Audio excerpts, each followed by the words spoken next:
a presentation of the CBN Cable Network. Preseason #1 pick, University of Virginia, and the three-time All-American Ralph Sampson take on the experienced team from the USSR and Arvydas, Sabonis, the best player in Russian basketball history. It will be Virginia's first game of the season, while the Russian squad is presently touring the United States. The game will be played under Olympic international rules. Virginia against the USSR on the CBN Cable Network.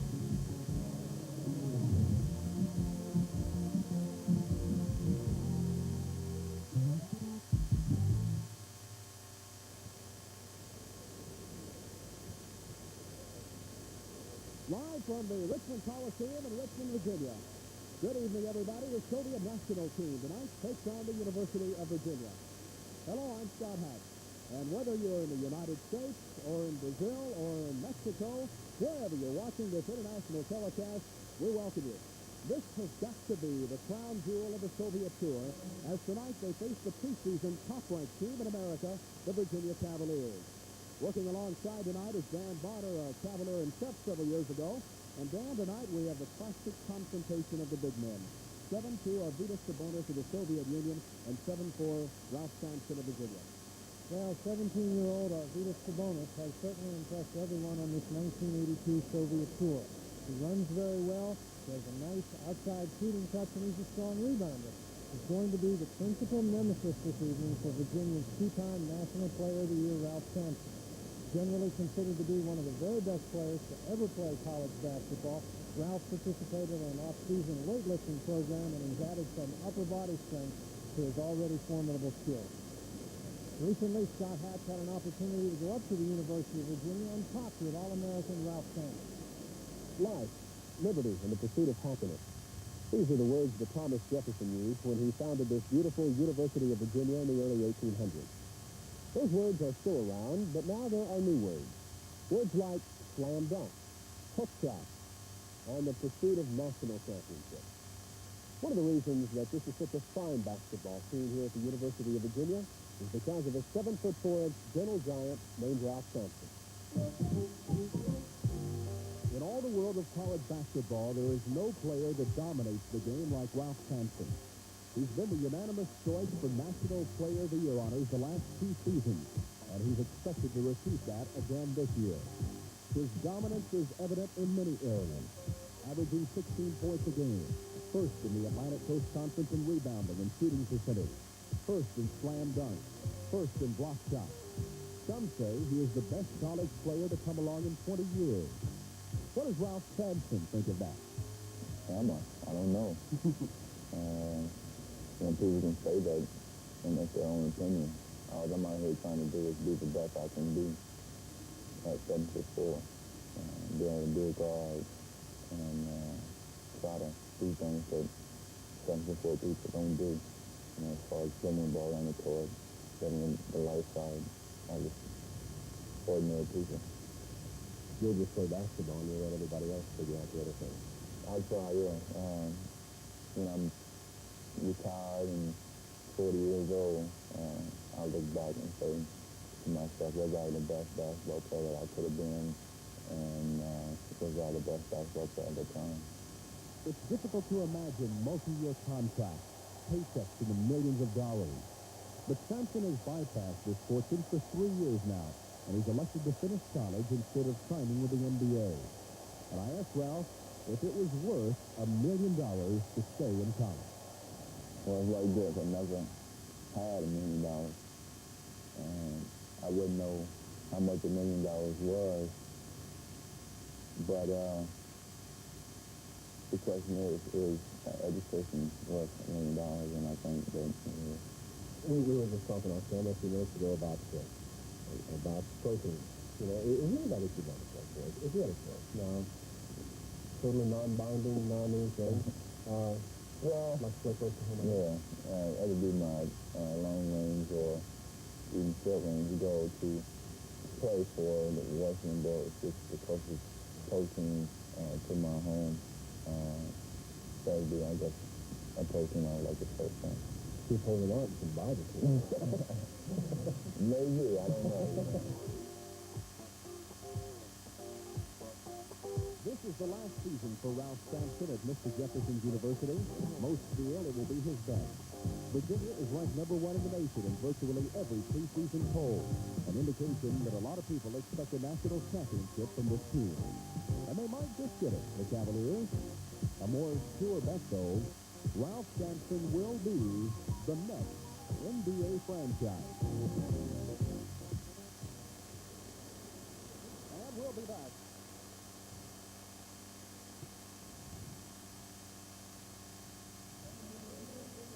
As you can see, the players continue to be introduced here as the Soviet national team is preparing to meet the University of Virginia Cavaliers. And Dan Bonner, of course, we're looking at probably one of the interesting ball games for the Soviets. They know that Virginia is number 1. Everyone knows that Virginia is number 1. And the Soviets have to have that in the back of their mind. Coach Alexander Gamelski said before the game that he was really looking forward to this basketball game. We're getting a look here at the starting lineup for the Soviet Union. The forwards, number 11, Sergei Yavaita, 14, Alexander Bielosteny, number 18, the player everybody's talking about on this tour, the leading scorer for the Soviets, Arvydas Sabonis. At guards, number 10, Valdis Valters, an excellent player. He'll really push the ball up the court.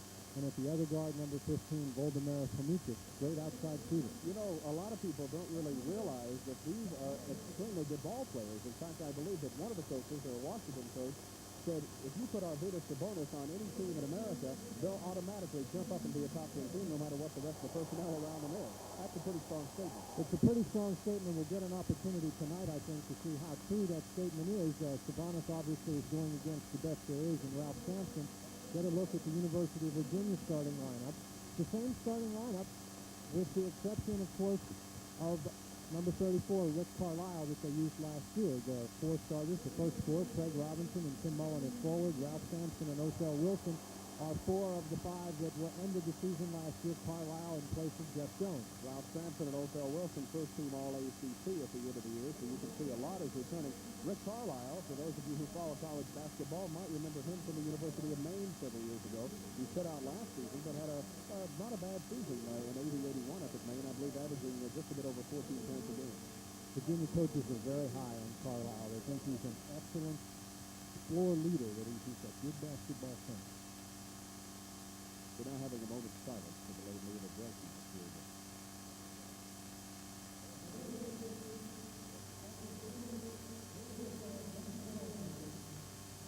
And now we'll be having the national anthems of both teams.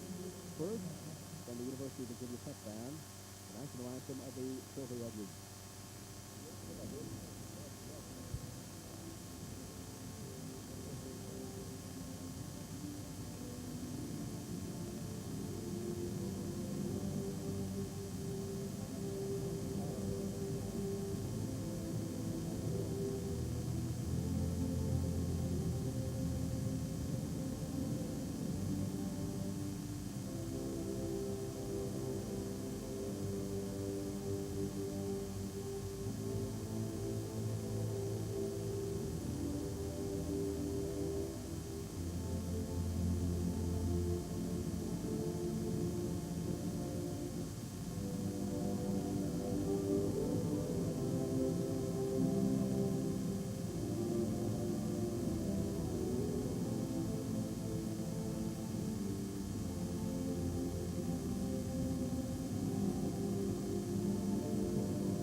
go,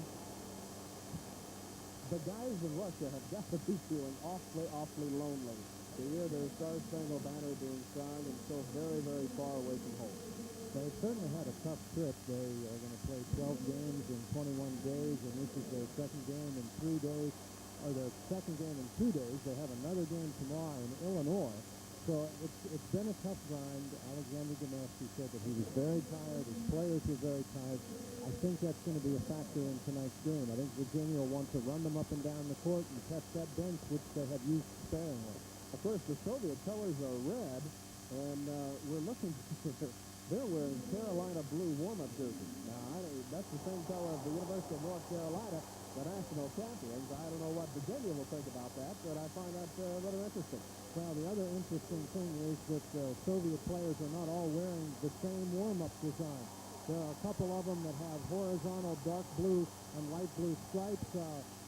Nikolai Geryugin, as a matter of fact, has on a red warm-up, a blue suit with red stripes on it. So it's a potpourri of color out there. I think so. Right now, they're beginning the introduction of the starting players. Ricky Stokes was introduced for the University of Virginia. And I believe here comes Jovica coming, so that should be an interesting matchup. Let's talk about a couple of the rule changes. Just refresh people's memory. I think as these international games become more and more common, we understand them more, but just to refresh the folks at home. Well, of course, under international basketball, a 30-second clock is going to be used. Now, the 30-second clock rule will be exactly the same this year for Virginia in ACC games as it is in international rules. You have 30 seconds to shoot the ball from the time you gain possession of it. The 30-second clock is to your right as you look at that picture. A couple of the other rule changes. The basket, of course, is going to be a real center of attention tonight because you can knock the ball out whenever it's up there on the rim.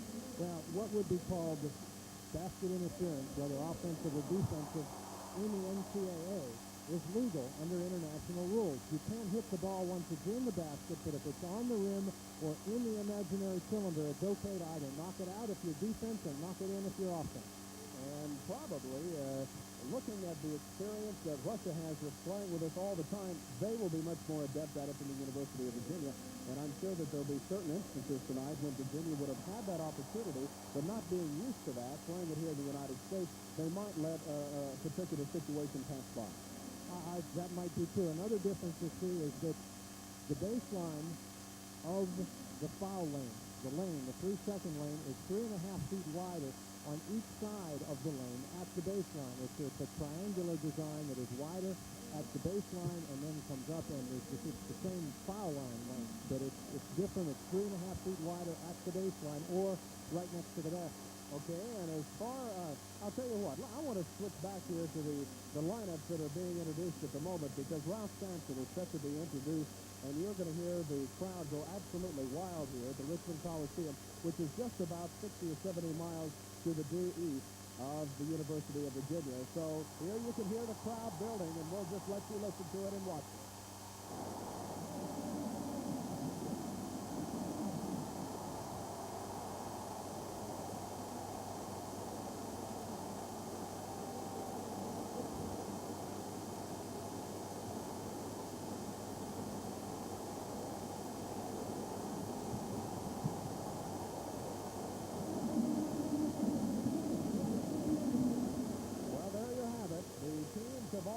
Introduced, and we're about set to get this basketball game underway. Dan Bonner, a couple of thoughts as we prepare to enter this international contest.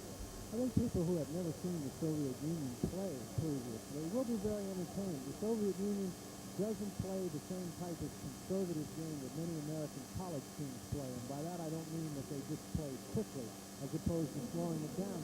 They take 20-foot shots with regularity, and they make them. They don't do a whole lot of passing the ball around before they take the shot. They'll make 1 or 2 good kick passes, and then they'll let it go.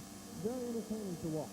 I think so. The officials tonight have got an interesting job because they now essentially are learning a new game as such. And Jim Barrett on one side, Jim Birch and Joe Forte on the other, experienced officials here in the Mid-Atlantic region, and they've got their hands full tonight.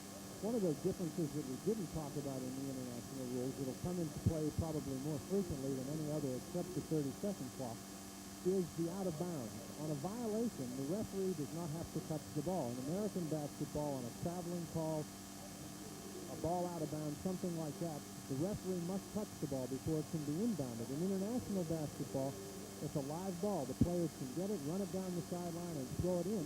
That's usually an international competition where an American college team will lose a couple of points. It'll be a very heated part of the game, and they'll forget that for just an instant, and they may get burned. Coaches tonight, you saw Terry Holland just a moment ago. Alexander Bernelski. There's a very distinguished-looking gentleman who is a colonel in the Red Army, and he's been coaching the team for several years now. And I think Billy Packer on NBC or CBS last week said it best. He is the Red Arbok, the John Wooden of Russian basketball. He really is. He's written something like 10 or 11 books about basketball. He's got 3 sons. One of them is a basketball coach in the Soviet Union. He's very astute. He's very concerned about playing good basketball. The Soviet Union, many people have said that on this tour, they're doing all facets of the game better. That's because he's decided to emphasize those facets of the game as opposed to just shooting, which, of course, the Soviets have always done very well. I think the matchup, once again, in case you did join us late, the matchup, of course, would be between Ralph Sampson, number 50, you see him there, and Arvydas Sabonis, number 18 of the Soviet Union. Sampson, they say, is one of the best college players in the last 15 years in America, and the Soviet coach, Demelski, said that Sabonis is perhaps the greatest player ever developed in the Soviet Union. So there you see the two of them, and it should be an interesting matchup. Again, I'm Scott Hatch along with Dan Bonner, and we welcome you to Richmond, Virginia, as the Soviet national team prepares to take on the preseason top-ranked team of the United States, the University of Virginia. And here we go. Of course, the international game, much more physical. We'll watch for that later tonight. This is Jovica giving to Sabonis in the corner. We'll kind of run over these names quite often in the early stages. Sabonis against Sampson, and Craig Robinson saves it into Carlisle, the transfer from Maine, and here comes Virginia. Sampson was open, but Wilson didn't see him. Carlisle in trouble. Ball slapped away, and Beleskinier has it. Here's the Valters. Very quickly, good play by Robinson. And I'll tell you, the Soviets don't waste any time at all, Dan. They get the ball up and down the court very well. They'll keep a lot of pressure on the University of Virginia. Virginia is going to have to get shots at the basket so they're in good, balanced position. Jovica against Mullen. Good drive on the inside. Sampson, I believe, intimidated him. Here's the outlet to Wilson. He'll probably slow up. No, he's going to pop it. Jovica has it for Russia. Good hands by Wilson. Looking, and I believe there's a foul on the inside. Excellent defensive play by Othell Wilson. People who followed the University of Virginia last year got used to that type of thing. Wilson took a very tough shot at the basket. He missed it, but he stayed with it, took the ball from Jovica, and took it to the basket. So that is the first foul, and we're just underway. We have no score from Richmond, Virginia. Othell Wilson, a 73% free throw shooter last year. One thing we also might want to mention, anytime in international rules that it's a 2-shot foul, the player actually gets 3 to make 2. So the Cavaliers break out on top, 2-0 here.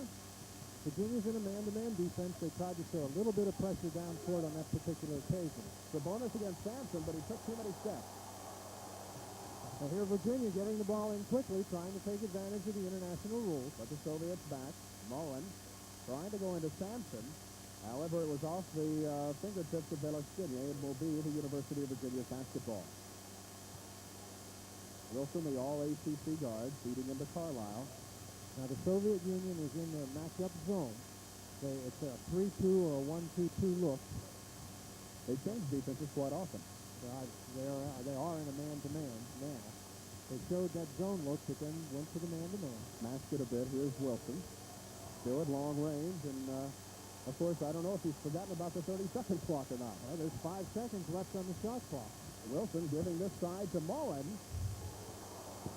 and Sabonis has it.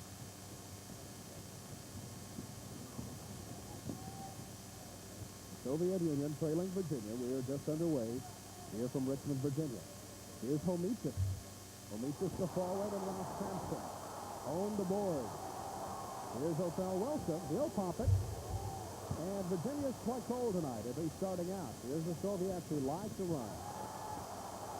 I'll tell you, Wilson is everywhere. He went right over the scorer's table. It's been the type of game we expected so far. The Soviet Union trying very hard to push the ball down the court. University of Virginia doing the same thing. Othell Wilson, almost 200 pounds at 6 feet. He's a little fire hydrant out there, but very quick and is all over the basketball floor. Homichis will try the shot again, and this time he makes it. We played about 2.5 minutes in the game. The pass to Sampson. He rolls it in, and there's a foul. A tremendous pass by Othell Wilson to Ralph Sampson down low. Then just excellent body control by Ralph. A good catch on the run, getting it up, and getting it in the basket against very good pressure. Ralph Sampson, his first 2 points of the night. You saw the tail end of it there, and of course the foul. Ralph last year, a 61% free throw shooter.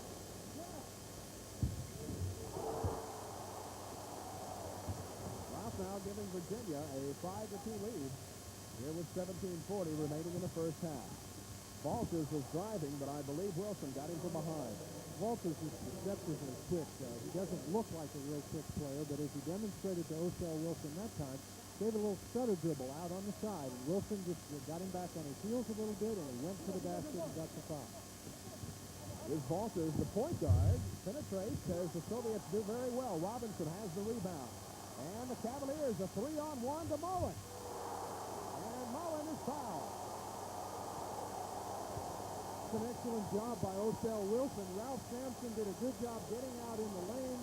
The Soviet player who was back on defense was very conscious of Sampson, committed to Ralph. Wilson held the ball until the Soviet did commit, then he dumped it to Mullen.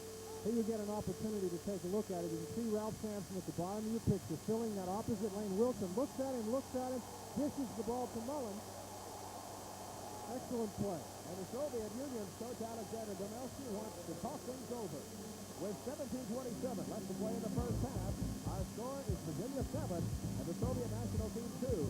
You're watching the best in NCAA international basketball. Well, when we come back into action, the University of Virginia's Tim Mullen will be at the free throw line. Virginia, as you can see, very quickly out to a 7-2 lead. Mullen was fouled just a moment ago as he sank a move on the inside. Mullen started every game for Virginia last year. And he picks up his 3rd point, and it is an 8-2 Virginia lead. Virginia with a little bit of zone press, which you expected. That has been the book in the past on the Russians, to give the zone press because they like to throw the long pass, and that's what happened. Again, the Soviets played just last night against Vanderbilt. They have got a monstrous schedule. We'll talk about it in just a minute. And they're not looking too sharp at the moment. Perhaps they're just a bit tired from last night. Here's Carlisle inside to Robinson. Tremendous move by Craig Robinson. Good strength to get the ball up there. Carlisle making an excellent move along the baseline to get him the ball. Great move by Robinson. And the Soviets quickly down. Homichis was forced out of bounds, I believe, by Mullen. And I believe that Mullen as well got a hip into him. So that's the first foul on Mullen. Carlisle along the baseline. The thing that he does is draw Sabonis to him to give Robinson the opportunity to be moving toward the basket, and he just makes a great shot. We're back live. Here's Felix Skinner working against Robinson. Sabonis is there. And here comes the Cavaliers. Carlisle has it. Jimmy Miller preparing to enter the game for Virginia when we have a break in the action. Trying the alley-oop, but Sampson is there anyway. That's just an incredible play. I thought they'd thrown the ball out of bounds, but Ralph really climbed upstairs to grab it and put it in against pressure. And Virginia leads by 10 points at 12-2. Here's Jovica at long range. Sabonis underneath, and as he goes up, he is fouled. Ralph Sampson is going to be whistled for his first here this evening. Virginia players, particularly Tim Mullen, are saying that Sabonis pushed off against Ralph Sampson. The official Joe Forte didn't see it that way. Sabonis, the first 2 plays of the game, got the ball down inside against Sampson as Ralph now comes out for a little bit of a breather and Kent Needland comes in. The first 2 plays of the game, Sabonis got the ball against Ralph, tried to take it to him. Ralph intimidated the shot both times. Good play by Sabonis to come right back. Sabonis is the leading scorer on the Soviet team on this tour, averaging 18 points a game and 9 rebounds. And the Soviets, not a lot of points here in the early going. Sabonis will try to make it 12-4, and he does. Evelyn, as you mentioned, number 30 in the lineup, as well as number 4, Jim Miller. And number 15, Ricky Stokes. And number 15, Ricky Stokes, yes. Virginia making some wholesale substitutions. And much smaller with Sampson out. Here's Stokes. He's quick. Jimmy Miller, a sophomore out of Princeton, West Virginia. This is Robinson. No place to go. Stokes, a nice pass to Jimmy Miller. Sabonis has it for the Soviets, and it's a 2-on-2. Valters wisely holds up. This is Jovica against Miller. Miller gave him a couple extra feet, which he shouldn't do because Jovica will take that shot all night, and he'll make most of them. The Soviets like to get the ball down the court and shoot it quickly, but so far in this game, I think maybe they're going a little too quickly. Here's Robinson. He's cut off by the big 7-2s on the inside. Ricky Carlisle, his first 2 points of the night. And quickly, Valters answers with 2 for the Soviets. 14-6, Virginia leading. Stokes almost traveled there. Pretty young lineup out there right now. Sure is. The Soviet Union back to the zone now. It's what we were describing before. It's a 1-2-2 or a 3-2 set. They do an excellent job matching up. Really hurt Indiana with this defense, forcing Indiana to work the ball around until the 30-second clock is about to expire and then take tough shots. Here's Miller at the key as time ran out of the clock. And a fabulous play underneath. Matter of being in the right place at the right time. Jimmy Miller took a bad shot. Of course, he had to take it because the 30-second clock was running out. Actually, it was an air ball. Carlisle just happened to be standing there. Valters working against Robinson, and as he goes up, Robinson got him on the arm. Of course, last year, Virginia did not play with a 30-second clock. This is the first time they've looked at it. You think they're just not quite used to it. They're aware of it, but not really. It's not inbred in them yet. I would think that they are going to have a difficult time attacking the zone with the 30-second clock because the basic philosophy of Terry Holland and many other coaches against the zone is to be patient against the zone and to create good opportunities. That's one of the reasons why the 30-second clock and the three-point rule is in the ACC this year, because too many people were too patient. Valters at the line. Alexander Valters averaging 15 points a game. Of course, as you know, he has 3 shots to make 2 here. Felix Jennings really a big, strong guy. He's only 23 years old. He looks a little bit older than that. Big banger around the board. Of course, they left their big 7'5" center, Vladimir Tachenko, at home in Russia. In fact, he just got married this summer. I don't know if you knew that.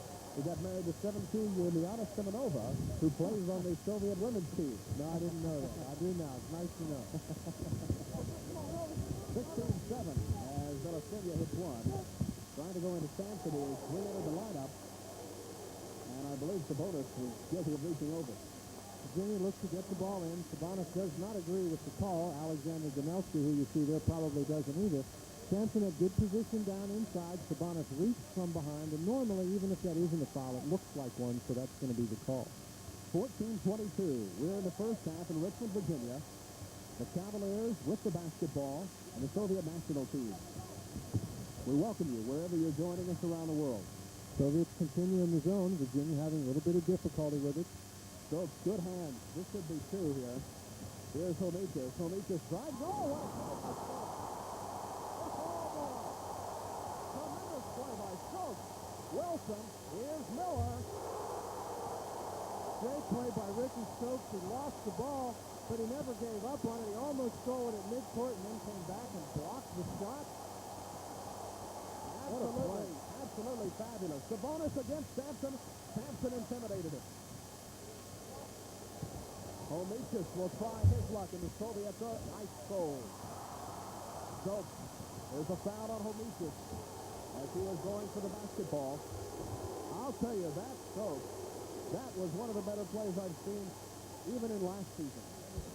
Just very alert. Ricky Stokes is not generally known as a shot blocker, but you're going to see him make a very good play. Stokes times his leap perfectly. Homikas sort of double pumped it a little bit there, gave Stokes the opportunity to get it, but it was a great play. Stokes at 5'10", the smallest player in the Atlantic Coast Conference. Stokes' shot taken down out of the air by Sabonis.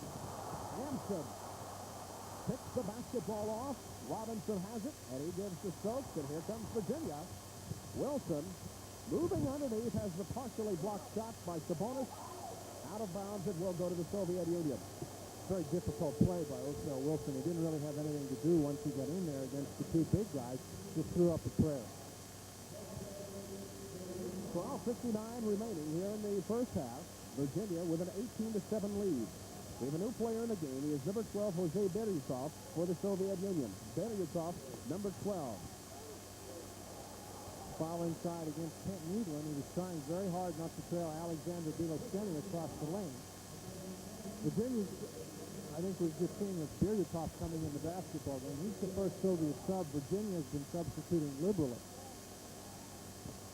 Soviet pass from Jovaisha into Beryusov, out of bounds, and will go over to the University of Virginia.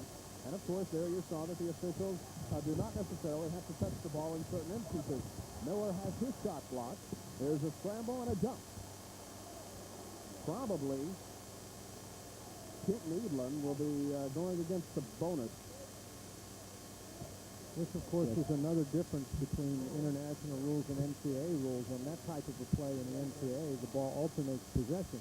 In the NCAA, you only jump at the beginning of the game and any overtime period.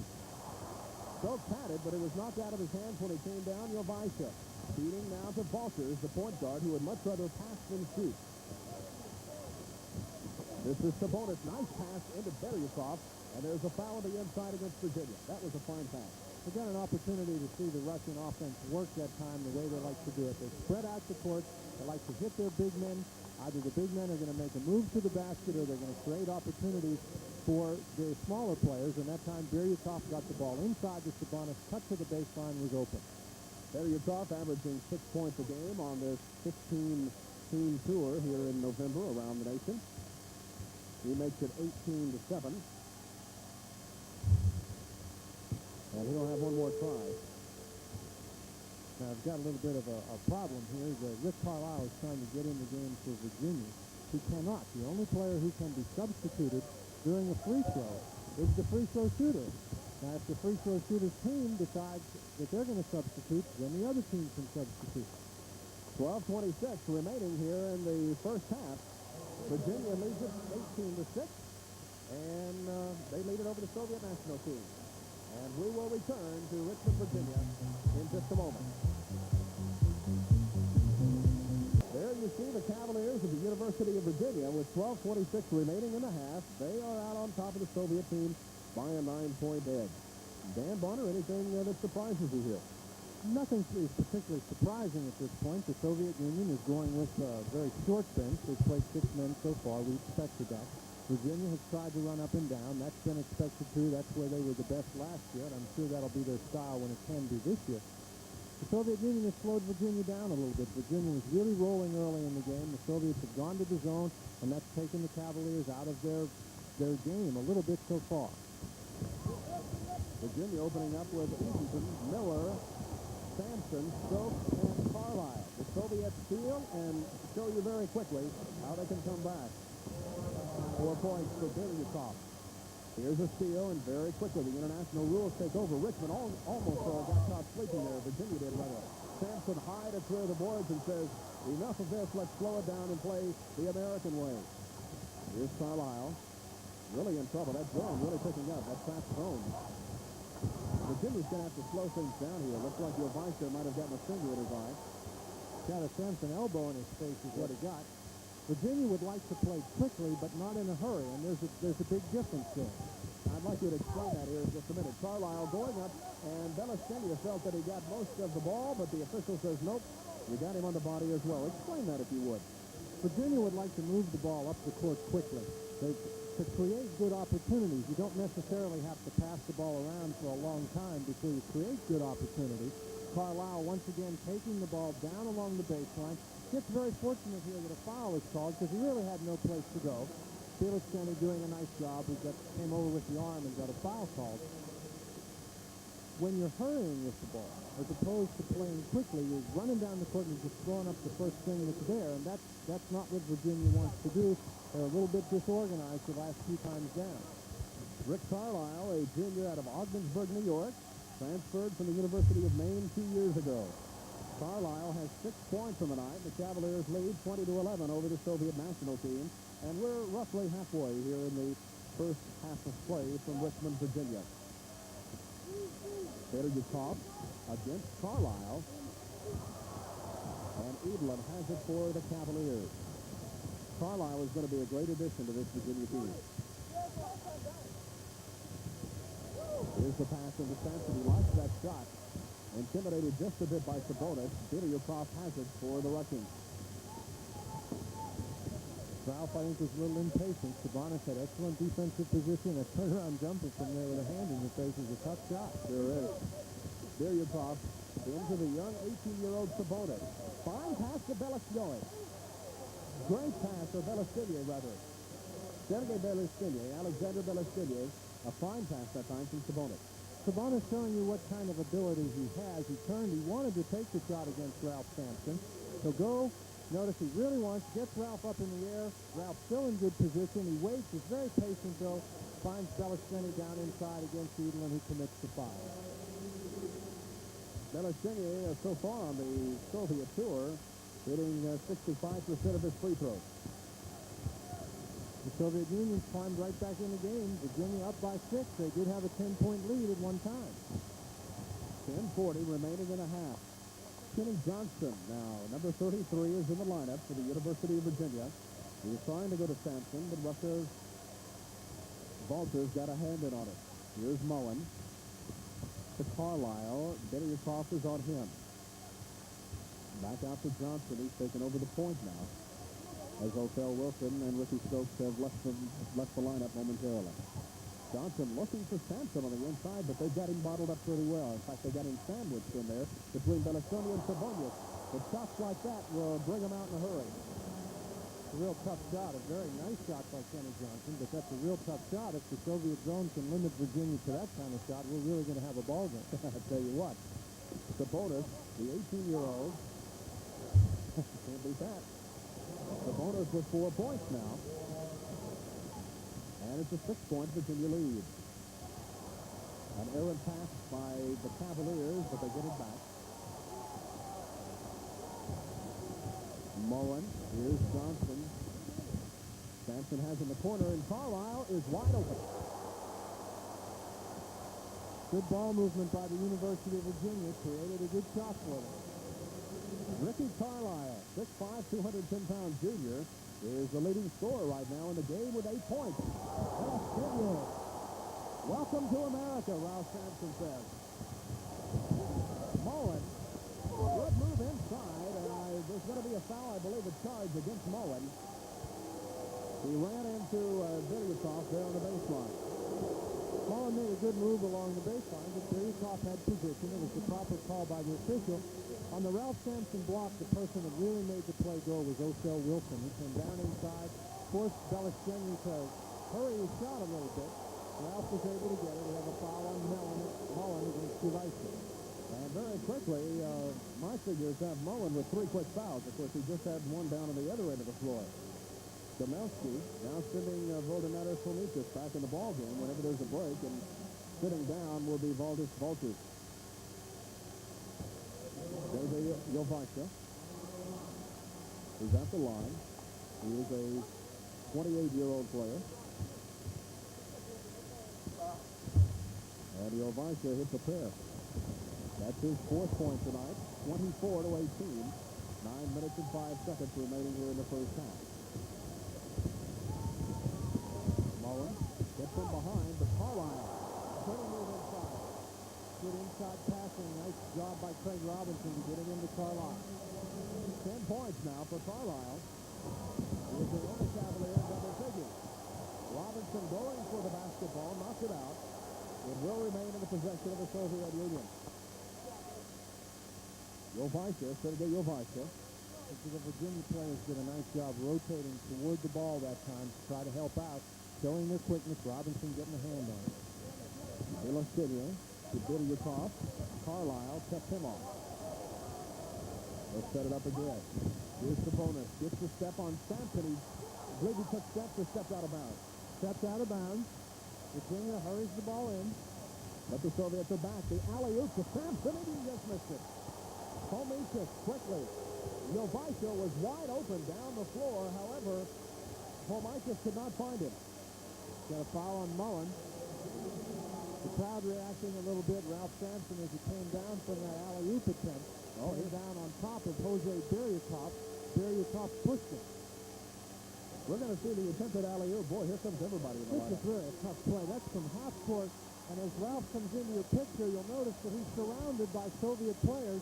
Just not quite there. He'll come down on top of Berryakov. You can see him hit Berryakov in the face quite by accident, but that didn't make Berryakov feel any better.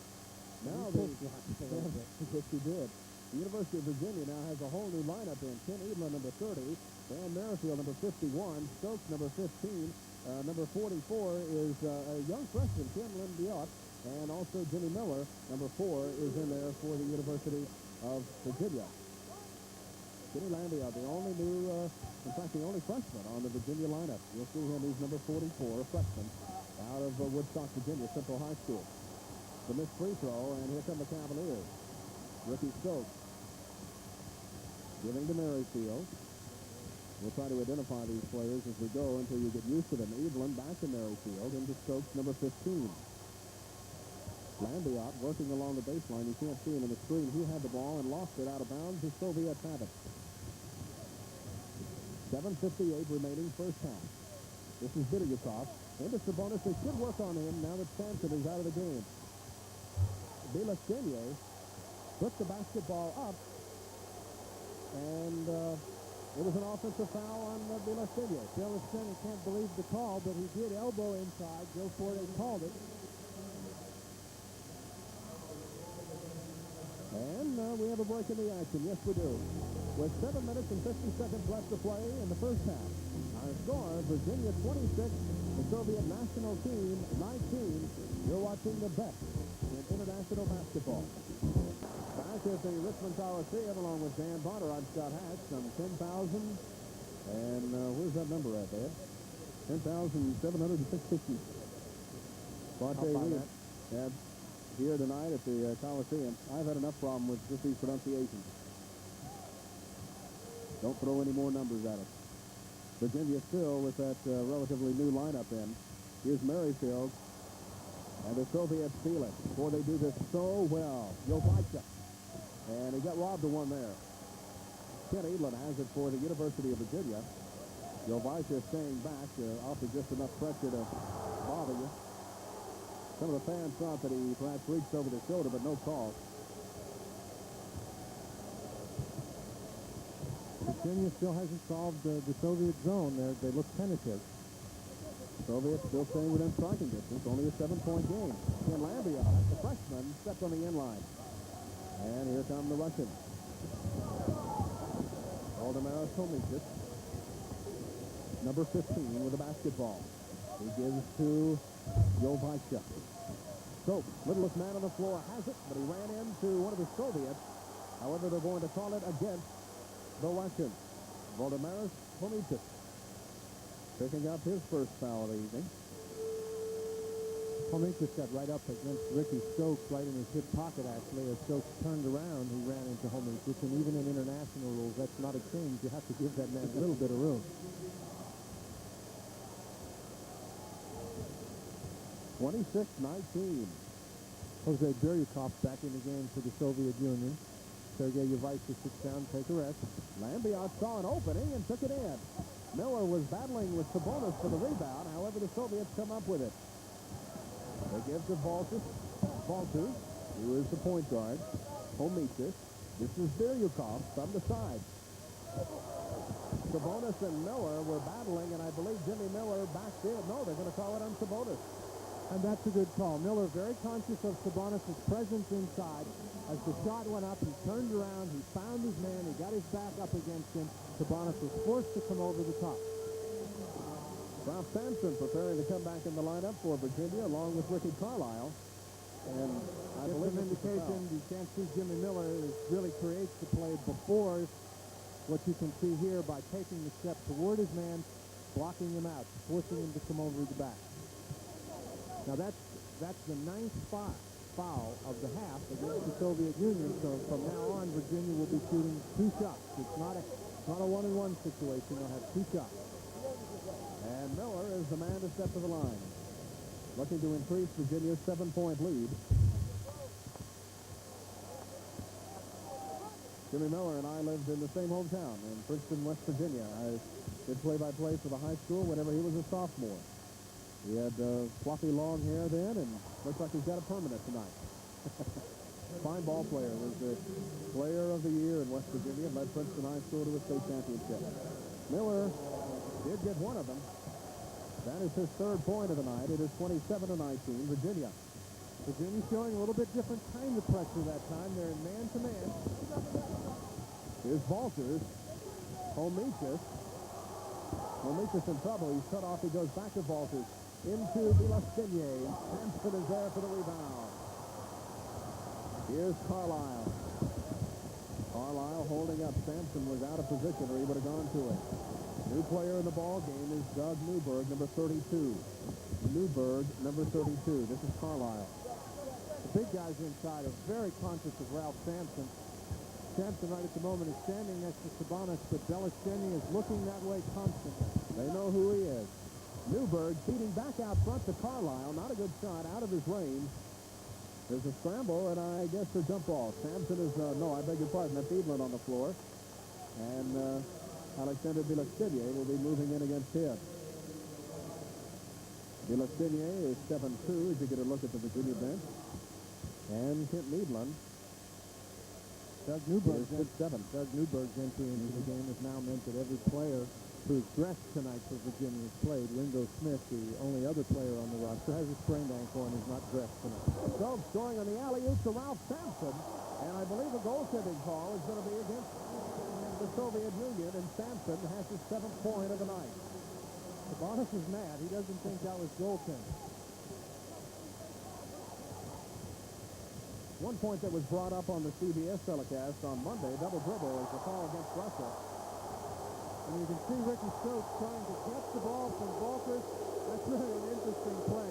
It was a violation. Stokes was trying to get the ball to take it out of bounds because Virginia actually had a 2-on-1 break. Valters wouldn't give him the ball. Very alertly saw the situation. That's right. But the point that was made on the CBS telecast was the fact that international players, the Soviets, many times argue amongst themselves on the floor, and the term was crybaby. I don't know if that's exactly a good term, but they do argue, and they're very vocal about their emotions, especially on the floor. Carlisle, a bad shot. Villastigny has it, and he feeds out to Homicius, and here come the Russians as they trail by 10 points. Valters to Homicius. This is Jovaisha inside Sabonis. Pretty move. But here comes Virginia. Just rolled off. Stokes trying to go to his left. It's held up by Valters, and the foul is going to be called against Valters. Valters, number 10. The Russians have much more quickness on this team than they did on the team that toured the United States the last time. But we're seeing, particularly here, as the half gets along, there's 5 minutes and 4 seconds left in the half. I think it's a combination of Virginia's extreme quickness and maybe the fact that the Soviet Union's guards are a little bit tired. But Virginia's beginning to take advantage of plays like that. They're stealing the ball. The Soviet guards are getting in a little bit of foul trouble. How important is this game to Virginia?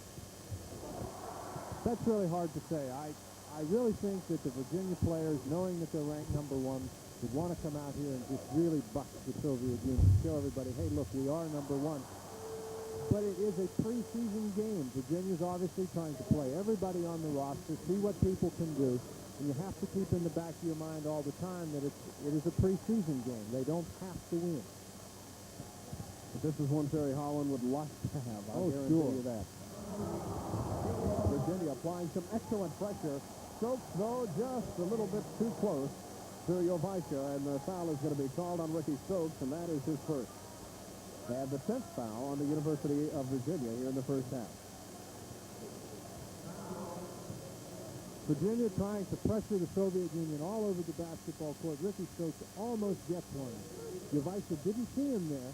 Stokes just came across the wrist a little bit, but a good double team by Virginia. Jovaisha has 5 points for the night. Jovaisha has 6, and 4 of those have come at the free throw line. 31-21. Cavaliers have led by 10 points several times, as they do now. Carlisle is going to be fouled by Jovaisha, and Jovaisha, as you can see, obviously not very happy at all about that call. The foul on that man, Sergei Jovaisha, that is his second so far of the evening. Good break for the University of Virginia, that a foul was called on that play. This is an excellent double team. You can see Homichis and Uvaicha. Uvaicha appears to have all ball there, but there's the foul. He pulls the ball away. Uvaicha gets him across the arm, but that was really a textbook way to get the double team. Homichis closed in, sealed it off. Uvaicha, however, made a mistake of reaching in behind and fouling. Rick Carlisle, the first time in a Cavalier uniform tonight, is really putting on a show for the Virginia fans. He's got 12 points already, leading scorer for the Cavaliers. In fact, leading scorer in the game by far. Sampson has 7. We have a new player in the ball game. That is Nikolai Deryugin, and as he received the pass, number 8, he took steps and committed a foul. He wasn't ready to play when he caught the basketball. They caught him sort of in between steps. As he got it, he came to a stop. Suddenly he couldn't pivot, and he was really in trouble. We'll explain what CCCP means. You know, you always see that on their jerseys. You know, you think of USSR, but we'll explain CCCP here in just a minute. Sampson's shot will not go. Evelyn tipped it up, and here come the Soviets. Homichis giving the Valters, and Russia will set up. I hope you're going to explain what CCCP means. I've worked on it all afternoon. Rest assured. Trust me there. Good. Homichis giving into Deryugin. Here's Valters against Othell Wilson. Palestinian Sampson blocks it. Carlisle, 3-on-2 to Sampson. Now that's got the crowd off their feet. A classic great play. Ralph Sampson with the block on one end, Virginia getting the ball up the court, showing you what kind of an athlete he is to get down the court on that break. Boy, oh boy, oh boy. I cringed at that one, and I was 50 feet away. The crowd still going after that tremendous move by Ralph Sampson. That's important for the Soviet Union to get a good shot. They don't want to let the game get away from them at this point. It's a 35-21 lead. Joe Weiss's shot will not fall, and Evelyn has it. Here's Wilson. Wilson wide open is Carlisle. Carlisle just a bit off. Othell Wilson and some tall timber. They leave him wide open. The Soviets are just standing around. Sampson kisses it off the window. Look at this. This is 5 rebounds on this trip down. Schultz to behind the back pass, and Wilson's shot was off, but there was a whistle before the basket by Sampson. The foul's on Nikolai Deryugin. He came out and fouled Othell Wilson, taking the shot from the corner.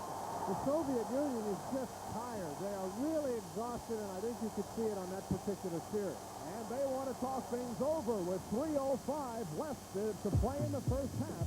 Our score, Virginia 35, the Soviet national team 21.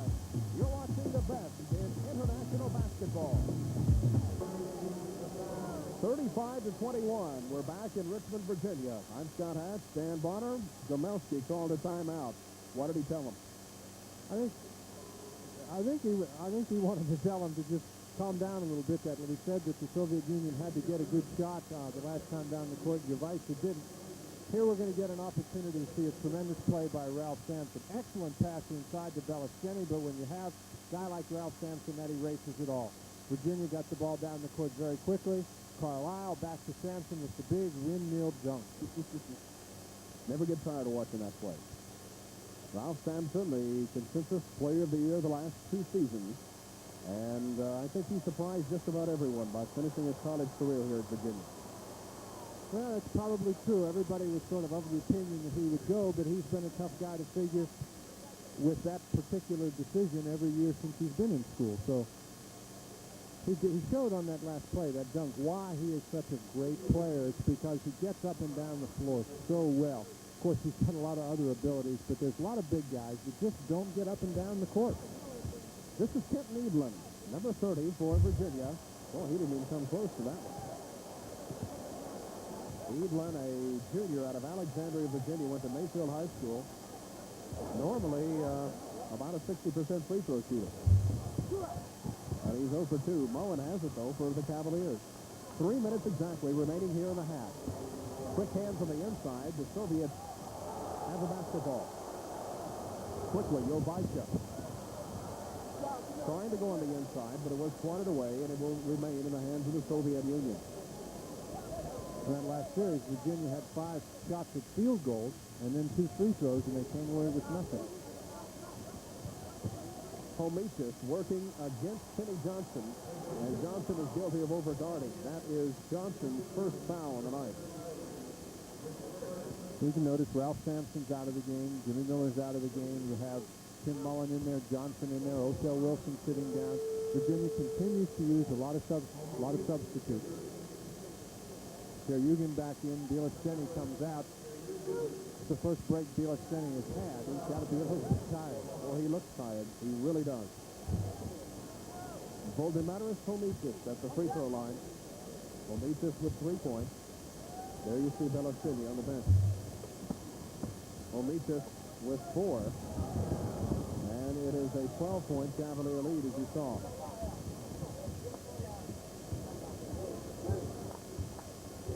Now, I might note here at this point, Scott, that Virginia had that little spurt by playing a transition game. Before the Soviets could get back and set their defense, the Cavaliers have had difficulty playing against the Soviets when they've allowed the Soviets to set their defense and get ready in that zone. The ball knocked out of bounds, so the 30-second clock will begin anew. So, to Johnson. Not a lot of movement on the inside. Robinson and Edlin are the forwards right now, or the middlemen for the University of Virginia. And they're just sort of standing inside. Here's Tim Mullen along the baseline. He likes that shot. However, Yugen has the rebound for the Russians. And here comes the Soviet Union. Valters have not seen a lot from him tonight. Sabonis, the big 7-2. Into Yugen. Pretty move. There you saw the offensive work. Great pass inside. The Soviet big players do that so well. They look for each other on the rolls down inside. Excellent pass by Sabonis. Good experience for a lot of the new University of Virginia Cavaliers right now. We're down to 1:40. It is a 10-point Cavalier lead. Edlin. Inside. The shot is put up by Johnson. Kind of a Hail Mary shot, and he is fouled as the ball goes up. The foul, I believe, was on Sabonis. Ralph Sampson re-enters the basketball game for Virginia. Once again, Kenny Johnson just sort of threw it up. It was a good play to get the ball up there. But it's not the kind of shot that you work your offense to get against that zone. Rick Carlisle coming in the ball game as well. You know, we were down last week. I was down with Herschel Walker at the University of Georgia doing a television story on him. And I am under the impression, and I talked with Vince Dooley, the coach, about this, and he was in agreement that Herschel Walker's greatest contribution to the University of Georgia, of course, is the yardage, but it's what he makes the other players around him, the confidence that he instills. And I think that's pretty much the same with Ralph Sampson. He makes players around him better. I think that's true of any great player, no matter what sport it's in, or any great leader in any phase of life. They make the other people around them better. And that is certainly the case here at UVA. They were an ACC doormat before Terry Holland took over. Now they're the preseason ranked #1 team in the country. Homitis picking up his 6th point of the night. And it is a 9-point lead. The Cavaliers have been up by 14, but the Soviets have cut it down to 9 now. Soviet Union looked like they were going to get blown out a couple of minutes ago. They've done an excellent job getting back into the ball game. And again, they've done it. That was a kick on the inside. Again, the Soviets have done it by limiting the Virginia transition opportunity. And Virginia has scored just 1 point in the last 2 minutes. Then it comes to Ralph Sampson. And Ralph is really short on that shot. Mullen, here to Sampson. And Sampson let it roll off his fingertips. He was short on a slam. The Soviets have a chance to cut this thing now to a 7-point lead going into the half. But Sampson has it. Valters, pretty play, 2-on-1. Yugen takes it in. Yugen with 4 points. And it is a 36-29 ball game. 36 seconds remaining here in the first half. Sergei Ovaisha is going to be whistled with a foul, and I have him as being his 3rd foul here in the first half. Ovaisha reaching around. Talked about the matchup before the game between Sabonis and Ralph Sampson. Now, Sabonis has had some help inside against Sampson, but Sabonis has done an excellent defensive job against him. That last missed dunk that Ralph had is an indication that he's pressing on the inside a little bit. Ralph with 7 points, Sabonis with 4 points. Not a great scoring matchup, but as you said, he has done a whale of a job defensively. 37-29. The Soviets can really come close on this one. Sabonis puts it up, and Mullen fouls him. Sampson, I don't know if he got caught in a pick, but he was a little late there, and Mullen fouled him as he went up. Mullen has fouled out of the game. That's 5 fouls on Tim Mullen. Yes, he has. So Mullen has fouled out of this game. Soviets continue. They really keep the pressure on the fast break. You see Mullen reaches in and hits Sabonis across the arm. Once again, Ralph Sampson was in good defensive position. There's probably a bad foul by Mullen in that situation. Sabonis is at the line. You know, Scott, no matter what happens in this game, Tim Mullen is going to get some unbelievable ribbing from his teammates about fouling out with 27 seconds left in the first half. I'll tell you.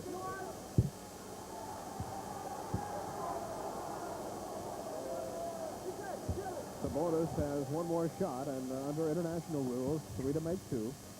That's 3 to make 2 on the shooting foul. The shooting foul. Two shot fouls that they shoot after on the 9th foul of the half are not 3 to make 2. Jimmy Miller, who is now in the lineup for Mullen, who is fouled out. They call Miller and Mullen the M&M boys. They both come in it forward. Here's a fine play. Homicius steals. Look at the passing. It's very good. Jovaisha there with a layup. Jovaisha with 8 points, and it's 37-33. 4 points, 4 seconds remaining in the half. And Carlisle trying to go into Sampson, and the horn sounds. And that is the end of the first half. With our score, Virginia 37, the Soviet national team 33. Lyceum, where the University of Virginia has seen a 35-21 lead escape them. Right now, it's 37-33, and Dan Bonner.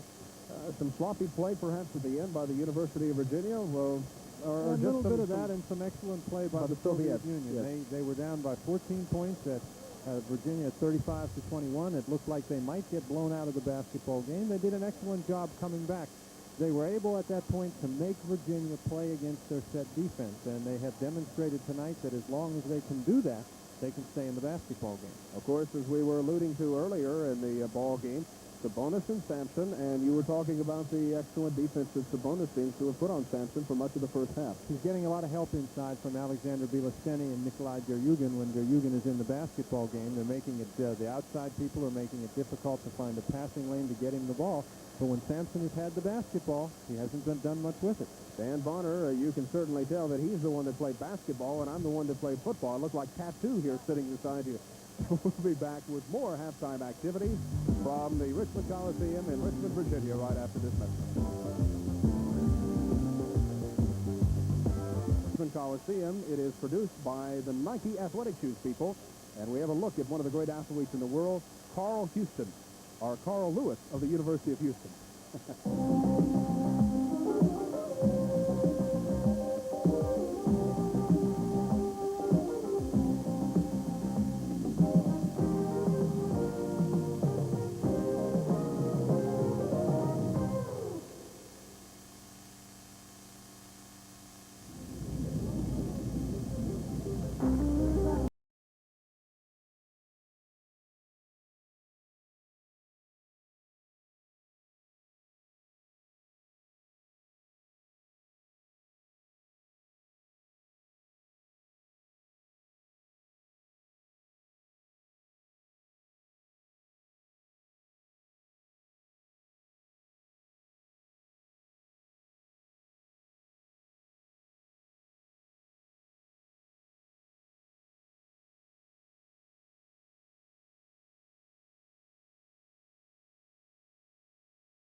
Movements in the air are good. Now we just got to get the right angle of takeoff. to give them the big jump. We're not far off. This is Tom Tellez, Carl's coach at the University of Houston. Recently, Tellez and Lewis went to Nike's Biomechanics Laboratory in Exeter, New Hampshire, to have shoes made specifically for Carl's needs.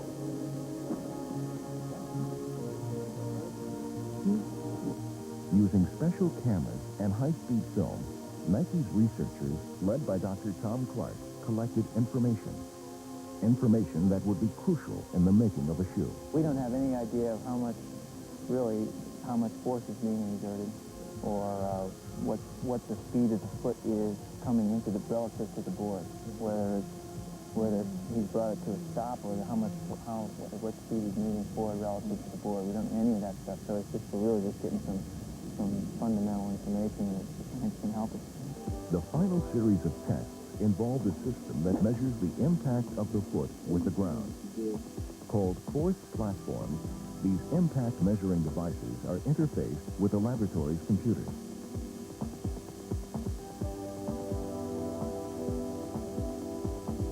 Set. Go. Results of these tests are shown on this graph. The curve shows the first and last points of impact of Carl's foot with the ground. 0.2 of a second, and I assume that's going to go down with every step out on the block. After Nike's researchers collected all the necessary data, it was fed into the digitizer. Linked to a computer, the digitizer enabled Dr. Tom Clark to analyze the film frame by frame, to find the exact points of stress on Lewis's feet while in motion. We found from film analysis that Carl is actually moving, his foot is actually moving forward relative to the ground at 2 meters per second when he hits the ground. That means that there's a lot of force, fore and aft force that's being generated with a very small touchdown area just on the outside board of his foot. So that's the type of information that we can use to try and go back and design some shoes that will have support which will meet the demands of that type of stress. In the months to come, Carl Lewis will get closer and closer to those world records that for the moment have eluded him.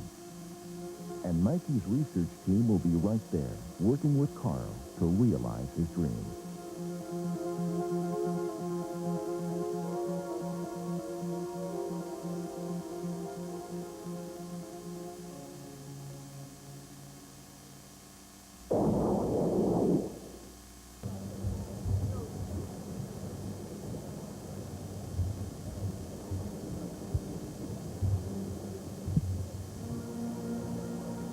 At the Richmond Coliseum in Richmond, Virginia. Along with Dan Bonner, I'm Scott Hatch, 37-33.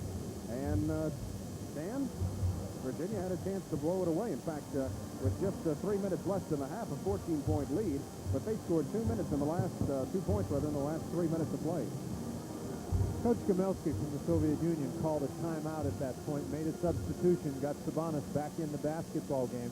And I think one of the things that they talked about during that particular break in the action was he told his players that they needed to stop turning the ball over to Virginia and that they needed to take good shots. That does two things. If you take good shots at the basket, even if you miss, your teammates are in rebounding position and position to fall back on defense. Obviously, if you're not turning the ball over, then all your teammates are going to be in position to get back on defense. Now, when that happens, Virginia can't run their fast break game. The Russians are allowed to set up on defense, and Virginia has had a little bit of difficulty attacking that zone in a set situation. We might also point out, with the 30-second clock, it's difficult to attack a zone that's going to play that way in 30 seconds, which is why the Atlantic Coast Conference coaches put in the three-point shot. That is, now they're a little bit worried about it, whether it's too close or not, but the primary reason was to prevent a team with the 30-second clock from collapsing back into the zone. Virginia has not really made that many shots tonight, even with the short, quote-unquote, short three-point play that would meet that requirement. Let's look at some halftime statistics here, the official ones, and what stands out in your mind. Well, obviously the field goal percentage. The University of Virginia shooting 37% from the field. The Soviet Union 28%. That's not what we would have normally expected. Virginia with a big edge in rebounds, and I'm a little bit surprised that Virginia's got more turnovers than the Soviet Union. The Soviets, while they only have 9 turnovers, they've all seemed to have come in bunches. Well, the producer wants to know what CCCP means. You know, if you look on the jerseys or the playing jerseys of the Soviet Union's team, you always see CCCP, the letters. Now, in Russian, the Union of Soviet Socialist Republics is pronounced Soyuz Sovietsky Socialistic Republic. Now, that is SSSR. Now then, the problem is the American equivalent of the S in Russian is the C, okay? And the equivalent of the R is the P. So consequently, you have CCCP, Soyuz Sovietsky Socialistic Republic, the Union of Soviet Socialist Republics. What do you think, Dan Bonner? Aren't you impressed? I'm very impressed. You got a little chance to see the Soviet players there warming up. They do look a little bit tired. We commented on it when they got off the airplane this afternoon, when they were at the motel. They just look a little bit tired. We're going to have to see what kind of a factor that's going to be in the second half, because they did a great job to come back against Virginia in the first half. They really have a tremendous schedule here. Of course, many of you saw them on national TV against Indiana on Sunday. Last night, they beat Vanderbilt 102-89. Tomorrow night, tonight, of course, Virginia. Tomorrow night, Illinois up in Champaign, Illinois. November the 20th, they're taking on Purdue. That's Saturday in West Lafayette, Indiana. The 21st, they take on Kentucky in Lexington at Rupp Arena. And boy, that'll be someplace to play with that 23,000 seat Rupp Arena there. And then on November the 22nd, close out their American tour, taking on the Hawkeyes and Iowa City, Iowa, the University of Iowa. So you can see that they are some tired honchos there. You want to read this? That's okay. You're doing such a good job. You go right ahead. Well, the rights to this telecast have been purchased by Sports Productions Incorporated of Dallas, Texas, from the Amateur Basketball Association of the United States of America. Any rebroadcast or other use of this telecast without written consent is prohibited. The announcers on this telecast have been contracted and paid for by Sports Productions Incorporated of Dallas, Texas. So here we go. Got a little bit of a different starting lineup for the Soviet Union here in the second half. Now, I didn't see whether Sabonis got hurt or what happened in the first half, but Belishcheny is going to jump center against Sampson, and we see Nikolai Deryugin starting in place of Arvydas Sabonis here in the second half. So, once again, it's 37-33. You see the score, and Sampson's lost both jump balls. Hadn't timed them here. Valters, very quickly for the Soviet Union, takes the shot. Ralph has it. Carlisle comes out for the Virginia Cavaliers, trying to go on the baseline to Othell Wilson. And he heads into a sea of photographers, and here come the Russians. A lot of movement here in this international game at times. And it goes to Deryugin. The turnaround shot is good, and Deryugin now has 6 points, and it is a 2-point ball game. A 2-point game. Virginia did have a 14-point edge with 3 minutes to go in the half. Carlisle wide open underneath is Robinson. The shot is blocked by Belishcheny. Fine play by Belishcheny. Here's Homechis to Jovaisha. Valters doesn't shoot often. Sampson is high in the rafters for that one. Beating on the outlet to Othell Wilson. Fine move. Kept up in the end by Jimmy Miller. Good play by Jimmy Miller to follow that shot, hustling down the court. Jovaisha did not block him out, allowed him to get to the basket. Belishcheny against Sampson. Belishcheny, number 14. Turnaround. Sampson blocked it. Third block of the night. Good move by Belishcheny. He shoved Carlisle. Sampson with 2 straight blocks. And here comes Virginia. Carlisle wide open as Othell Wilson. A little bit hard. And here come the Russians. Valters to Homechis. Sampson is back, though, for Virginia. Deryugin. Pretty shot. Sampson there with a rebound, and we'll jump it. Jovaisha. Sergei Jovaisha, 28 years old, at 6'4", in the jump against Ralph Sampson, 7'4" of Virginia. Ralph Sampson, great defensive play against Alexander Belishcheny, and of course one of the ways Virginia can start their fast break, a way that they're very effective in doing it, is off Ralph Sampson block. It was interesting, number 14, Belishcheny, moved in to jump for the much shorter Jovaisha. However, the official saw that and pointed him out. Kind of a smile on Belishcheny's face there. As Belishcheny got the ball anyhow because he pushed Othell Wilson down, reached over his back, and got the tip. Here's the shot by Homechis. Jimmy Miller has it and gives to Othell Wilson. Othell nicely passed to Miller, rolls it in, and a Soviet player catches Jimmy Miller and possibly saved him from a pretty good bump on the scorer's table. Derryugan caught Miller underneath. Once again, a bad shot by the Soviet Union leading to a good fast break opportunity by the University of Virginia. Here we'll see it again. Now watch Derryugan, number 8, catch Miller. You can see it's obviously a charge on Derryugan. He was still moving. He put his shoulder into Miller's left leg. Good play by Derryugan, a sportsmanlike play of catching so he didn't land on his head. Yes, because there's a lot of photographers in a pretty hard floor just about 3 feet below him. Jimmy Miller.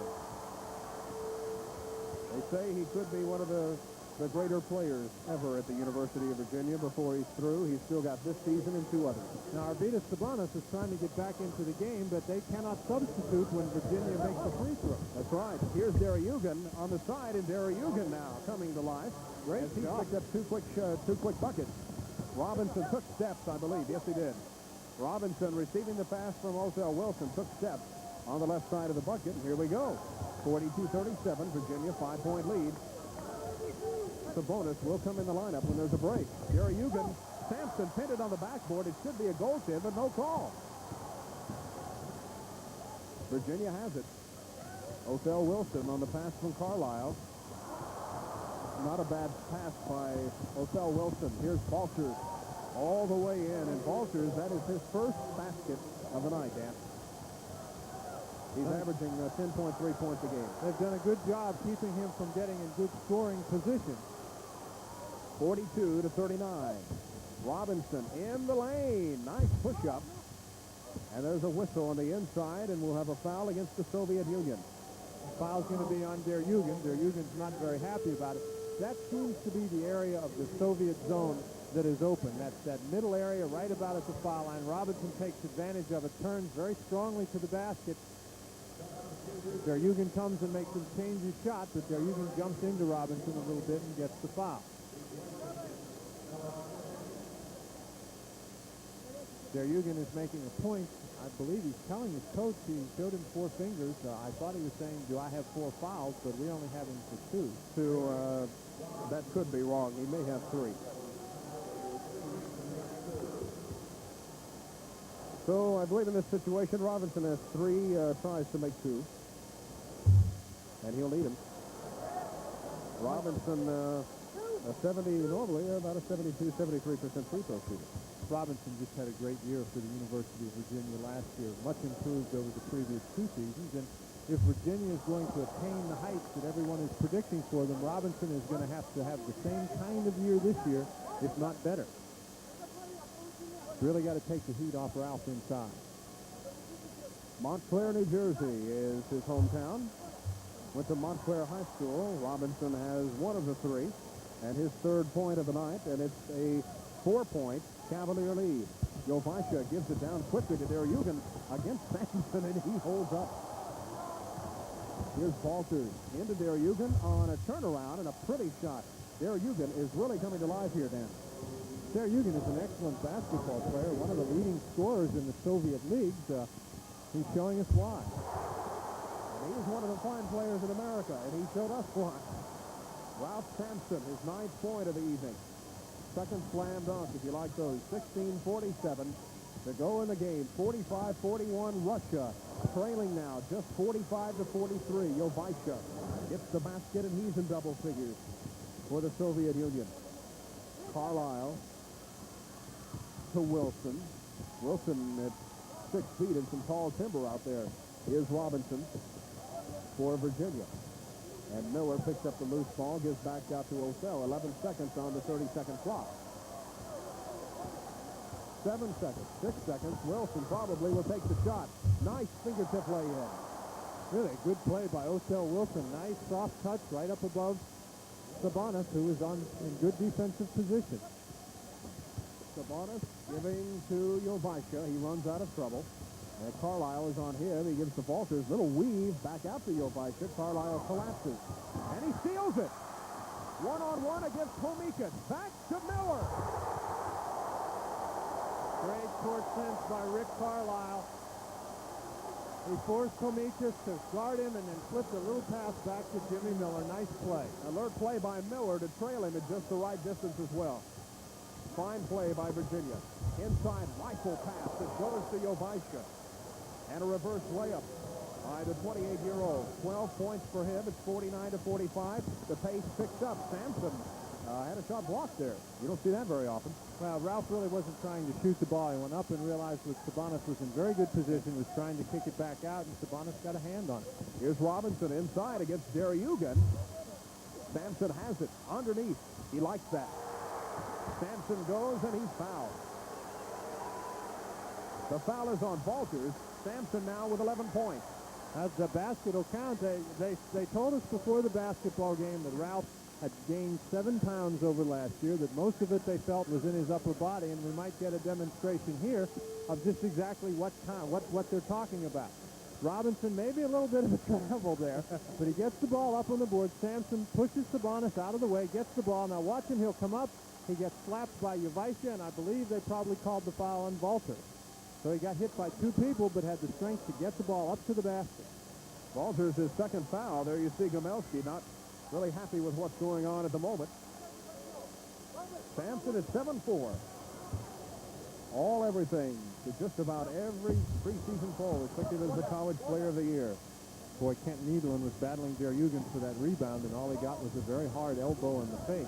That Deryugin looked like a rough and tumble guy. Yes, sir. Valters, pretty play. Valters on a fadeaway has now picked up 4 points. It's 51-47 again. A 4-point lead by Virginia. Othell Wilson. Here's Miller working against Deryugin. To Stokes. Wilson. Here's Ralph Sampson inside. Good play by Russia.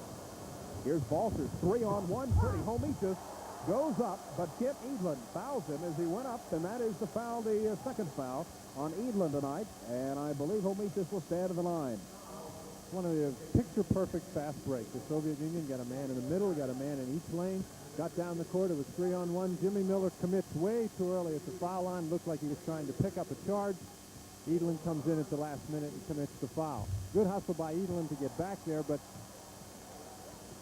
just nothing. There's no chance.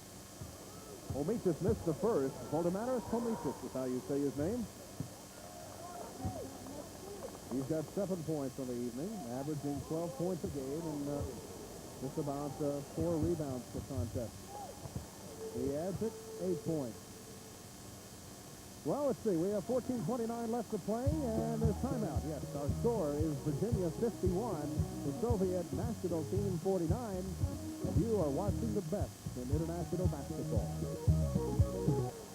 14:29 remaining here in the game, and you see there a 2-point lead by the University of Virginia. Now, I'll let you translate those signs. You understand what they mean? Ralph, yes. Well, I know what the CCCP means now. Said Ralph, yes, and Russia, yes, no. Some very creative artistic students here in the Richmond area. Ralph, da, Russia, нет. Still anybody's basketball game. The Soviet Union has done an excellent job since being behind 35-21. They continue to make life difficult for Virginia in that zone. Wilson to Edlund, and he lays it in. That play was made by Wilson. Fine move. Great penetration by Othell Wilson. He has a knack for knowing exactly when the proper time to make that inside pass is. It's very difficult passing the ball on the inside like that. Palestinian has now taken a break. He is out. The Soviets are going with, let's see, Sabonis, Homitas, Valters, Jovica, and Othell Wilson, you can see, draws all the people to him before he dumps it off. The Soviet Union has really picked up the tempo on offense. They're running their people around. The floor is very spread out. They're getting easy shots against the Cavaliers. Deryugin is the 5th Russian player. The pass went to Valters, and he took steps. Here comes Virginia running, trying to take advantage of this quick turnaround. Othell Wilson drives in and puts it up. Othell Wilson.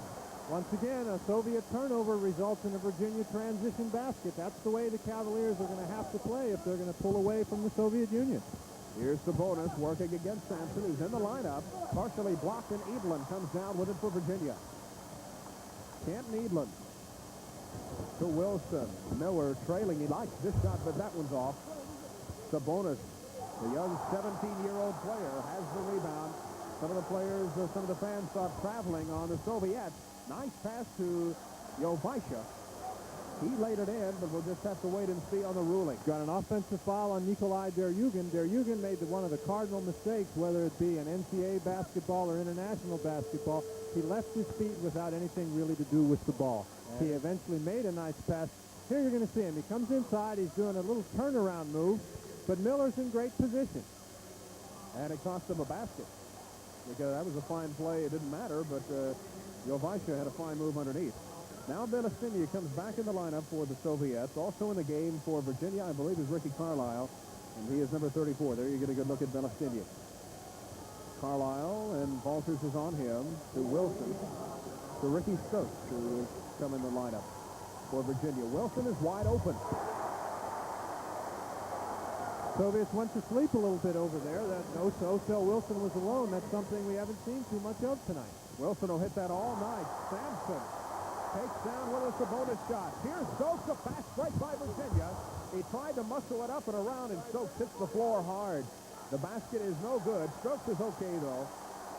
And I believe the foul will be called against the Soviet Union. Virginia's defense once again starting their offense. Sabonis tries to fake out Ralph Sampson a little bit. He drifts to the left and tries to throw the shot back with his right hand. Sampson wasn't fooled.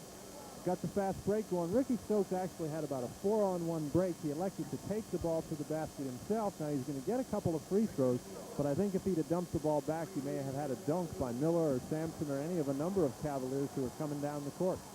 Valters, number 10 for the Soviet Union, was hit with the foul. Stokes last year, pretty good at the line at 74%. He averaged 4 points a game last year for the Cavaliers. 48 assists, stole the ball 35 times, and made quite a contribution. They have one of the deepest backcourts in the nation this year,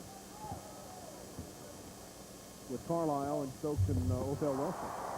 Cavaliers very quickly now back to a 10-point lead, and they've done it all in the transition with defense creating good opportunities. Omichis working against Stokes, and he'll pull up. Not a very good shot. He rushed it. Here comes Stokes. Good pass to Carlisle. Carlisle has the ball taken away by Jovicia. Valters now the long pass down. Omichis is wide open against Robertson. And the Soviets maintain control. Valters looks short on that shot. Sabonis there is over Sampson, and he lays it in. 8 points for Arvydas Sabonis. Sabonis did an excellent job shielding the ball from Sampson with his body. It's sort of a little jump hook shot. Very good play. You can see why everybody's so high on him. He's going to be a very good player for the Soviet Union. Yes, he is. He's only 17 years old. We've got a technical foul on Valdis Valters. First was a personal foul now. Now, Valters had 3 fouls. The foul is on Valters. The technical's on Valters. He's out of the game. In international basketball, the technical is like a personal. So he's got 5 fouls. He's done for the evening. Now, that's if our count is right. That's if our count is right, which we might have added one extra one there. Ricky Carlisle, nonetheless, will be at the line. Now, I don't know if he is shooting. Well, let's see. He's shooting 2 shots. In the international rules, a player technical foul is 2. It's 2. The bench is 1. That's right. Just opposite in NCAA. That's correct. And unlike NCAA basketball, after the second technical shot, the ball is live. So here is Valters giving to Omichis into Valters. Valters fouled by Ricky Stokes. Ruled that basket out. It was after the whistle. Stokes now has his second personal foul. And we have a break in the action from Richmond, Virginia, with 11:40 left to play in the game. Our score is Virginia 60, the Soviet national team 51. And you are watching the best in international basketball. You need this card. When your weekend world's in the middle of nowhere, know what you need? You need mileage. You need room. You need power. You need this room. You need this room. You need it all. We need it. You need touch and try.com. We are driven. They have, the Soviet Union has had just a tremendous tour here. They, of course, 6-1 coming into this game tonight, Dan Bonner. They beat Pepperdine by 5, Oregon by 5, Fresno State by 7, Washington State by 30. Really blew Washington State out. They lost to Wichita State by a point, beat Indiana by 10 on national TV last week. The Vanderbilt team last night by 13. And at this point, they are trailing Virginia by 9 points, 60-51.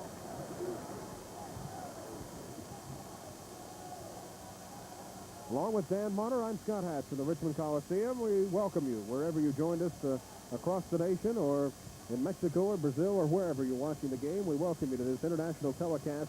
The Soviet Union with the basketball against the preseason top-ranked team in America, the Virginia Cavaliers. Jovaisha, Omichis, Belastinier against Robinson, and he rimmed that one in. Belastinier relatively quiet tonight. 5 points for the big 7'2", 23-year-old out of Kiev. Omichis trying to go to Jovaisha. Virginian got a hand in on it, and the ball will remain in the possession of the USSR.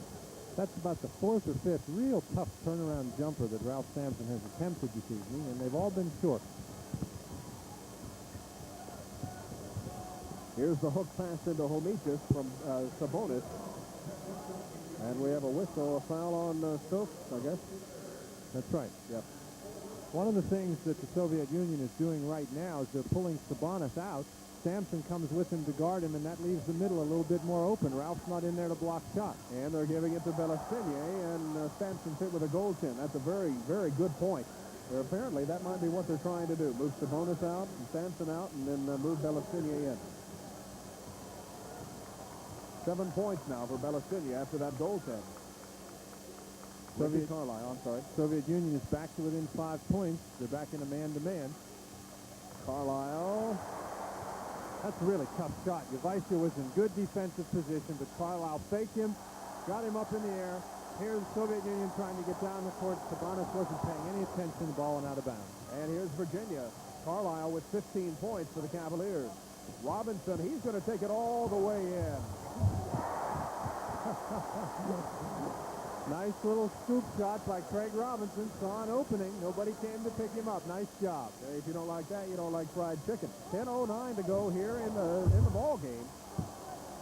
And Virginia has pulled out again to a 9-point lead. Once again, the Soviet Union putting Sabonis out on the side of the court. Sampson comes out to guard him. It looks like he's trying to get the ball inside to Belastinier against Craig Robinson. Robinson that time committed the foul. Jimmy Miller looking to get in the ball game here while we do have a break, and I believe they're going to let him. But they are going to let him. If the Russians have the ball out of bounds, now they can substitute. So they did. Jose Biryukov came in the game. If the Soviet Union substitutes in that situation, then Virginia is also permitted to substitute. So that's why Miller's in the basketball game. Biryukov is number 12 as we come back into live action. As the pass came into Belastinier, we have a foul on Robinson. Craig Robinson on the inside. I didn't see that. That's the obvious Soviet strategy. I think it was a good call. Robinson was behind and he was pushing, but the Soviet Union has Sabonis out on the side. They have their guards all out at the top of the key. The middle area is being wide open for Belastinier, and he's just at 7'2". He might be a little too big for Robinson to guard one-on-one. I believe so. Sabonis and Belastinier in the game. This is Sabonis. And the big men are now going to work. The twin bookends at 7'2" are really beginning to work on the inside here against the University of Virginia. Robinson puts it up and he's fouled. Good, strong rebound by Craig Robinson, battling Jovaisha and Biryukov for position. He's bigger than both of those gentlemen. He was able to use that size to get two hands on the basketball. Ralph Sampson wheeling to the basket. Once again, excellent defensive pressure. Belastini's over there. Sabonis is in the area. Ball bounces off the front of the rim. Robinson, good, strong rebound, putting it in. Nobody blocked him out. So Robinson to the line for the second time tonight. Robinson only has 5 points. He missed his other free throws. He does can that one, though. He's got 6 points. And Terry Holland sees something and wants to talk things over. With 9 minutes and 43 seconds left in the game, Virginia calls a timeout. And the score, the Cavaliers 67, the Soviet national team 57. You're watching the best in it on the court. Jovaisha hits as we come back into action just a bit early. Jovaisha with 14 points. And it's 67-59. Virginia with the lead. Othell Wilson against Homicius. He kicks it back out to Carlisle. Biryukov, Jose Biryukov working on him. Robinson's turnaround shot. And Miller, I believe, Great tip by Jimmy Miller. Once again, Jovaisha didn't block him out. Miller very wisely following the shot to the basket and tipping it in. 12 points for the sophomore out of Princeton, West Virginia. Jimmy Miller. We now see the reason why Terry Holland called that timeout. Virginia's now in a 1-3-1 zone. They're out of the man-to-man. Homicius firing over Othell Wilson. That'll pull you out of the zone in a hurry. Boy, it sure will. They're the Soviet Union guards, Jovaisha, Biryukov, Homicius shoots the ball very, very well. Virginia's going to have to scramble in there to cover that. 8 minutes and 31 seconds remaining here in this game. Soviet Union once again in a man-to-man. Here's Robinson. Sampson not moving against, now he is, as the pass comes into Sampson. Sabonis got a hand on it. Sampson now battling for it along the baseline. He sees Miller wide open. Miller hit it, and Miller's hurt his ankle. He sure has. Jimmy Miller has hurt his ankle. He's right in front of us. There you see Carlisle with the ball. Miller there on the left part of your screen. There he is. Jimmy Miller, the sophomore out of Princeton, West Virginia. And it looks like that left ankle. Let's look at it again and see if we can see the injury, perhaps. Jimmy Miller did have a broken foot earlier in the season. Here, Ralph Sampson again having a lot of problems with the ball inside. The Soviets all over him. Miller takes a step. You can see him. He turns his ankle right there. Coach Holland not wanting to take any chances, gets him immediately out of the game. Also sits Ralph Sampson down for a little bit of a breather. And Edlin comes in for Sampson and Miller. Here's Othell Wilson. He's got to come alive here. The scoring punch by Virginia has kind of trailed off lately. Homicius, Carlisle left him wide open. Carlisle has the rebound. That's really a tough shot by Homicius. It would have been a good shot if he was unbalanced, but he's running at full speed, then he stops and jumps backwards. Wilson feeding off to Merrifield, who is just in the ball game. Dan Merrifield, and the Soviet Union throws it away. Merrifield saves it to Carlisle. Good break for Virginia. Merrifield was not under control when he shot the ball. He was bobbling it as he went up, and it was not a good shot. Edlin, nice bounce pass into Robinson. There's that play. I believe they will call that a goaltend. Now, what they're going to call it, you can hit the ball if it's down in the rim. That's and right. That's what Joe Forte is showing, that he can hit it while it's on the rim, but not while it's in the rim. That's right. And that big hand came inside the cylinder and knocked it out. Of course, the Soviets are not really happy with that. Gomelski's up, and I think he's seen better days.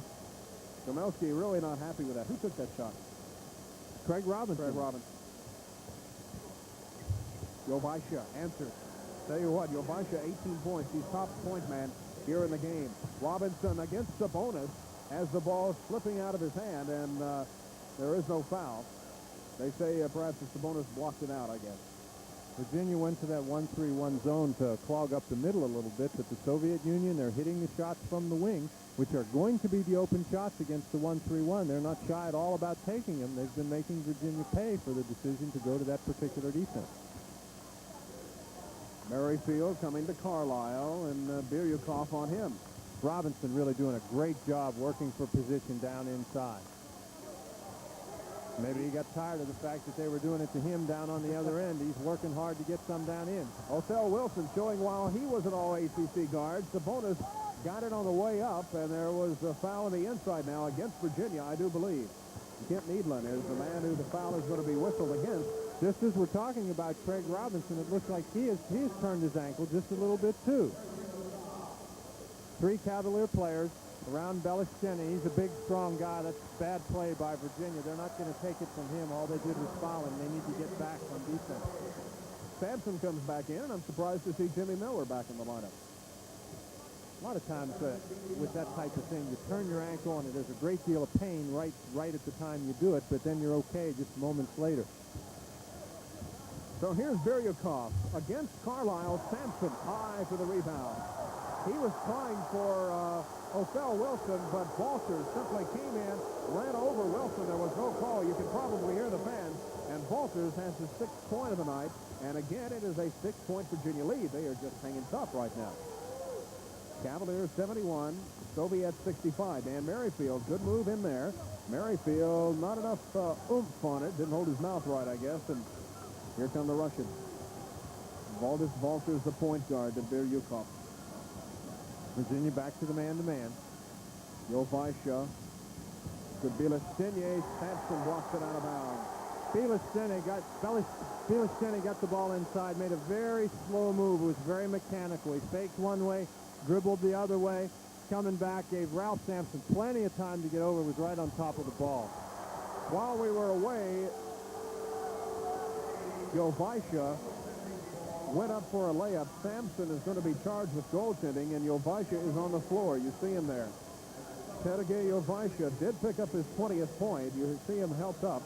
Looks like he turned an ankle, too. Yeah. This looks a little more serious, though, than the problem that Jimmy Miller had a minute ago. That's a shame. Jovaisha is such a fine ball player.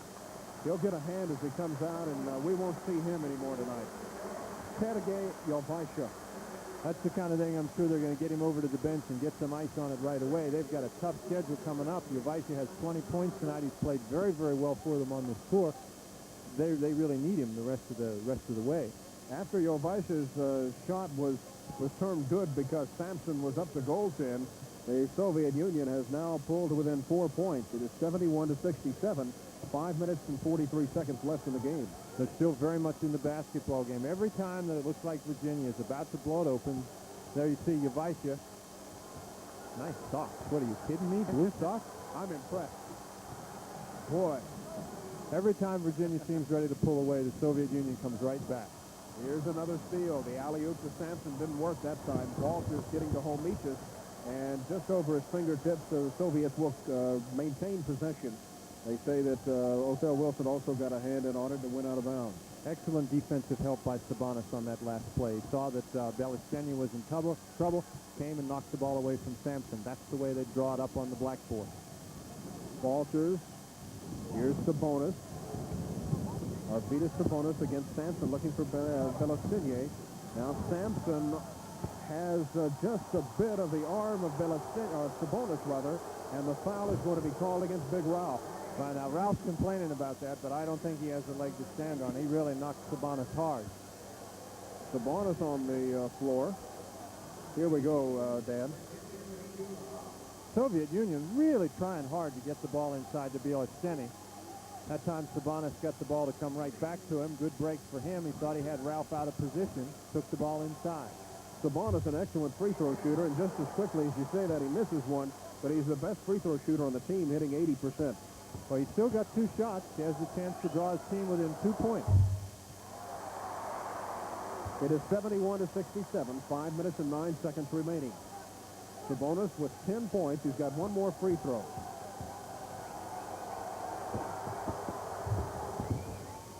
It's a 3-point game. Virginia has got their work cut out for them. Wilson to Sampson. Bilestinian knocked out of position. The Soviets tips the ball, but Carlisle comes up with it. Carlisle to Sampson. And a good play by the Russians. A fine save by Valters. Here's Sabonis, and he kisses it off the window. One-point basketball game. Sabonis getting down the basketball court very, very well. And amazingly, the Soviet Union is they can take the lead if they get the ball here and score a basket.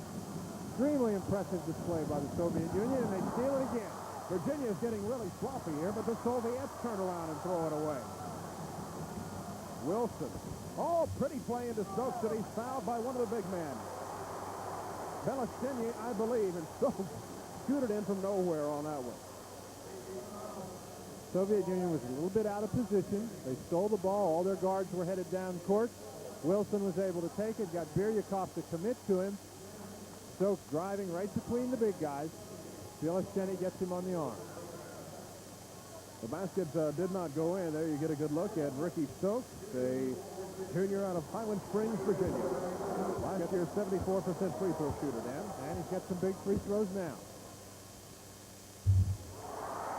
He moves Virginia out now to a 2-point, 72-70 lead, and there's the foot, I believe, of Jovaisha. It's a nice suitcase he's sitting on. It's kind of difficult to tell whose foot that is. He doesn't have a number on it. We have a timeout here in Richmond, Virginia. There is only 4:18 left in our game, and Virginia clinging to a 73-70 lead, and you are watching the best in international basketball. Along with Dan Bonner, Scott Hatch, here at the Richmond Coliseum, and there you see the score, 73-70. Virginia just has not been able to put the Soviet Union away. They've had them on the ropes a couple of times, but for one reason or another, they've let the Soviets creep back into the basketball game. Virginia's really played in spurts. They've got to get themselves another little spurt now to stretch away. Probably if they could get another 10-point lead, there's probably not enough time left in the game now for the Soviet Union to catch up. Of course, Virginia's going to have to do some playing to do that. Virginia opens their regular season in about a week. They've been practicing since the 15th of October, so they've been in camp now for about a month, and they've got 6 or 7 days left before their season opens. Now, Virginia's made a defensive switch. Sampson guarding Bielosteny. Almost a turnover. It is. They award Virginia the ball, and the Cavaliers are not going to take advantage of that.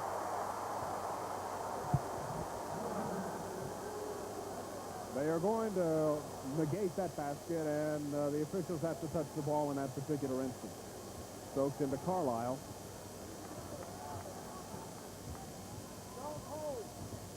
Soviet Union has done a very good job in their man-to-man defense. They help one another out very well. They're still clogging up the middle, even though they're no longer in the zone, making it difficult for Virginia. And a reminder, we've gone a little over in our time, and for our regular broadcast stations on down the line, we'll be having a very short post-game show so that you can get into your regularly scheduled programs very, very quickly as soon as this ball game has reached its conclusion. Ricky Stokes to Wilson, Sampson, Bielosteny on him, and Sampson goes over him. Sabonis, good rebound, out to Valters. 2-on-2, Valters to Bielosteny. Wide open here is Homicius, and he's got a nice little fadeaway shot. Once again, the Soviet Union draws to within 1 point. It is 73-72. Virginia, the nation's #1 preseason ranked team, with the basketball, taking on the Soviet Union in case you're just joining us. Stokes, basket in the lane, will not count. There's a foul, I believe, on Homicius. Valdis Homicius. Homicius got Stokes as he went by. That's the 9th foul of the half. Alexander Gamelski isn't too pleased with that particular call, but since that's the 9th foul of the half, Stokes will go to the free throw line with 2 shots.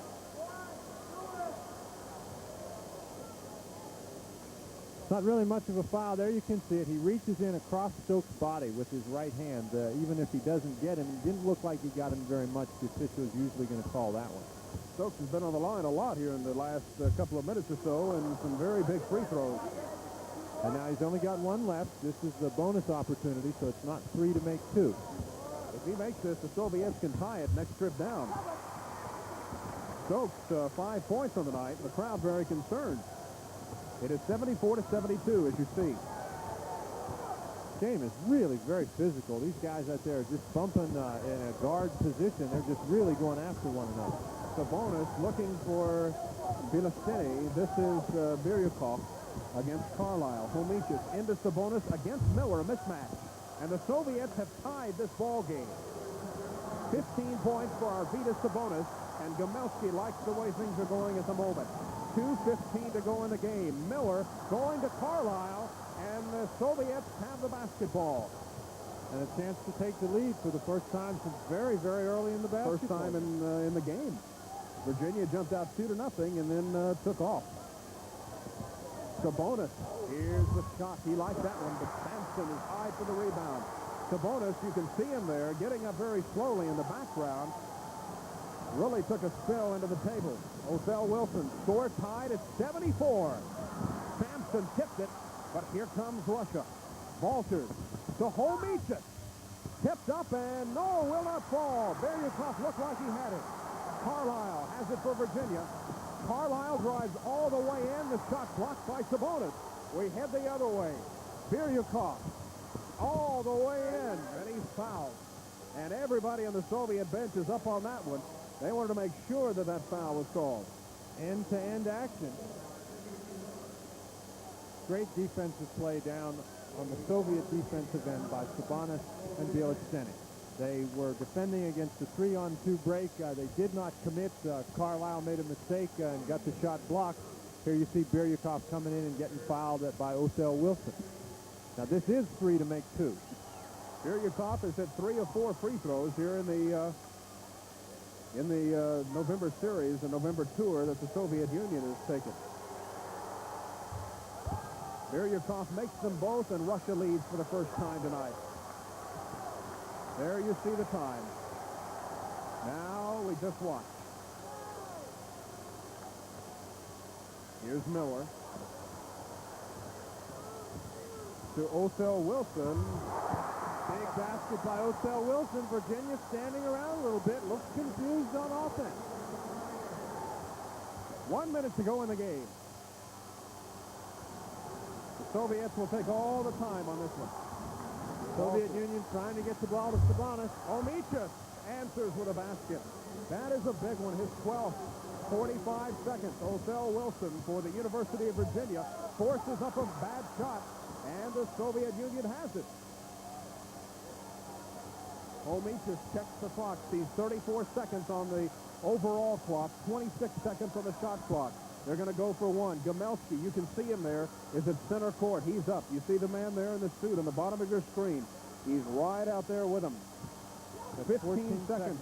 13 on the shot clock. There is about a 7-second differential between the real clock and the clock time. Here's Valters, not a good shot. Sampson with a rebound. There is only 5 seconds left here in the game. We've got a foul on Valdis Valters. He fouled Ralph Sampson. Virginia's in the bonus. Sampson will get 2 shots, but Virginia's behind by 2. Sampson's got to make both of these shots to tie the basketball game, set up the possibility of an overtime. And should we go into overtime? In international rules, it is not that much different than in the NCAA situation. 5 minutes in duration, and there'll be 2 minutes before the overtime, or between the overtime periods, rather. Here you see the action just a moment ago. Holmechus probably takes this shot just a little bit early. Excuse me, that's Valters. Tough shot. I think the Soviets would have preferred to get a little bit better shots than that. You can see Sampson getting in position for the rebound. Good block out against Bielitsyny. Grabs the ball. As he comes down, Holmechus with the right arm slaps him across the chest. Sampson will go to the line. Now, of the Virginia players in the basketball game at this moment, I'm sure Coach Gamelski didn't want Holmechus to commit a foul, but he fouled Ralph Sampson, who last year free throw percentage was 61.5%. He's not the best free throw shooter that Virginia has. He's got 2 very big free throws right here. Terry Holland, the coach of the University of Virginia. Little trivia question. You played under him. He played at Davidson College. Do you know who the coach was there? Lefty Driesell. Lefty Driesell. Now at Maryland. In fact, Terry Holland... That's not even hard. Well, it would be. Well, you follow ACC basketball. Lefty started at Davidson, went up to Maryland, and Terry Holland then went up as an assistant at Maryland. There's Gamelski, the coach of the Soviet Union. Sampson, a couple big free throws. And you can see the emotion of the Soviet team. Sampson knows that he's got 1 shot. Gamelski is right in front of him. They want to make sure that Virginia doesn't get in the lane. And what do we have here? Sampson simply threw that up on the backboard, hoping that Virginia might be able to get a rebound. He shot that very hard. Sampson has 1 more shot because they say that the Soviet Union was in the lane too quickly. Soviet Union, if they get in the lane too quickly, it's just 1 more shot for Sampson. Virginia needs 2. But Sampson putting it up. Wilson good rebound and a foul by Biryukov. Biryukov is going to be hit with a foul Unbelievable. Now you see the Soviets mad at each other. Well, that's what Sampson was doing. He was going for the... Well, everybody knows he's doing it, though. It's unbelievable that Virginia can get that play. Wilson comes down with the ball. He's fouled. Now Othell Wilson goes to the line for 2 shots. Last year, Wilson, a 74% free throw shooter. So Wilson now, 4 seconds left on the clock, will try to tie this ball game up. He'll have 2 shots. He makes 1. Seems to me like that's always the hardest one. Victor Bereznoy for the Soviet Union is in the game for the first time. 6'5", he's 22 years old. He is number 6. Now Wilson will try to tie this thing up with 4 seconds. It's 78-77, Russia. It's 78-78. 2 big free throws. Here we go, 3 seconds. 2, a long shot by Biryukov is off, and we're into overtime. Been that kind of a game, Scott. The Soviet Union battled back time and time again. They finally get the lead at the end of the game. They send Ralph Sampson to the free throw line with 5 seconds left. He misses 2. They think they've got the game won, but Othell Wilson comes up with a big rebound, makes 2 big free throws. Okay, so I guess we now look at the overtime rules in the International League, and well, there's no real difference. Yeah. There's a 5-minute overtime period. They'll get 2 minutes rest here before the overtime starts. Now, in the NCAA, you just continue to go to the same basket that you were going to and that you were shooting at in the second half. In the overtime, under international rules, you flip a coin to decide which basket. Here we see the key play in the game up to this point. Wilson pushes off Bereznoy a little bit, and he's fouled by Biryukov. You can see Othell, he got in there, got in position for the rebound by actually pushing the Soviet player. Well, we're in overtime with the score 78-78. We'll be back to finish this thing up sometime tonight, right after this message. We are back. 5 minutes or more of basketball here. I'm sure everybody's Coliseum. I'm sure everybody's dying to know, Scott. The Soviet Union won the coin flip here at the start of the overtime and elected to keep the baskets that they were going at. Yeah, it did them pretty well in the second half. If Virginia's going to win the basketball game, they've got to decide how to solve the Soviet Union's attack. If Sampson guards Sabonis, Sabonis moves outside and gets it inside to Belisteny. If Sampson guards Belisteny, then Belisteny moves outside, and Sabonis gets it inside. One thing that's hurting Virginia at this point in time, Craig Robinson went out of the game a little bit earlier, limping a little bit. We didn't think it was too bad, but he has not been back in the game since. Jimmy Miller's been going since that time. He is not as strong inside as Craig Robinson, and that has hurt Virginia. And you'll remember Tim Mullen for Virginia fouled out in the first half. So there's another starter that is not in the lineup. Well, Virginia has a little rolling on the floor, comes up with a basketball. This is Stokes at long range win overtime, tied at 78 in case you're just joining us. Got a horse race here in Richmond. Wilson moving in, feeds to Stokes, little man on the floor. A battle for the rebound, and who's got it? Virginia. Othell Wilson once again gets his hands on the rebound, beats Bereznoy to the ball.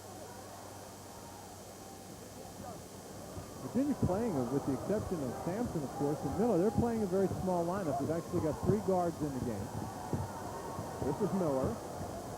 Into Othell Wilson. A good drive, and the basket is good. Othell Wilson. A nice move on the inside, and Arvydas Sabonis is going to be hit with a foul, and the basket is good.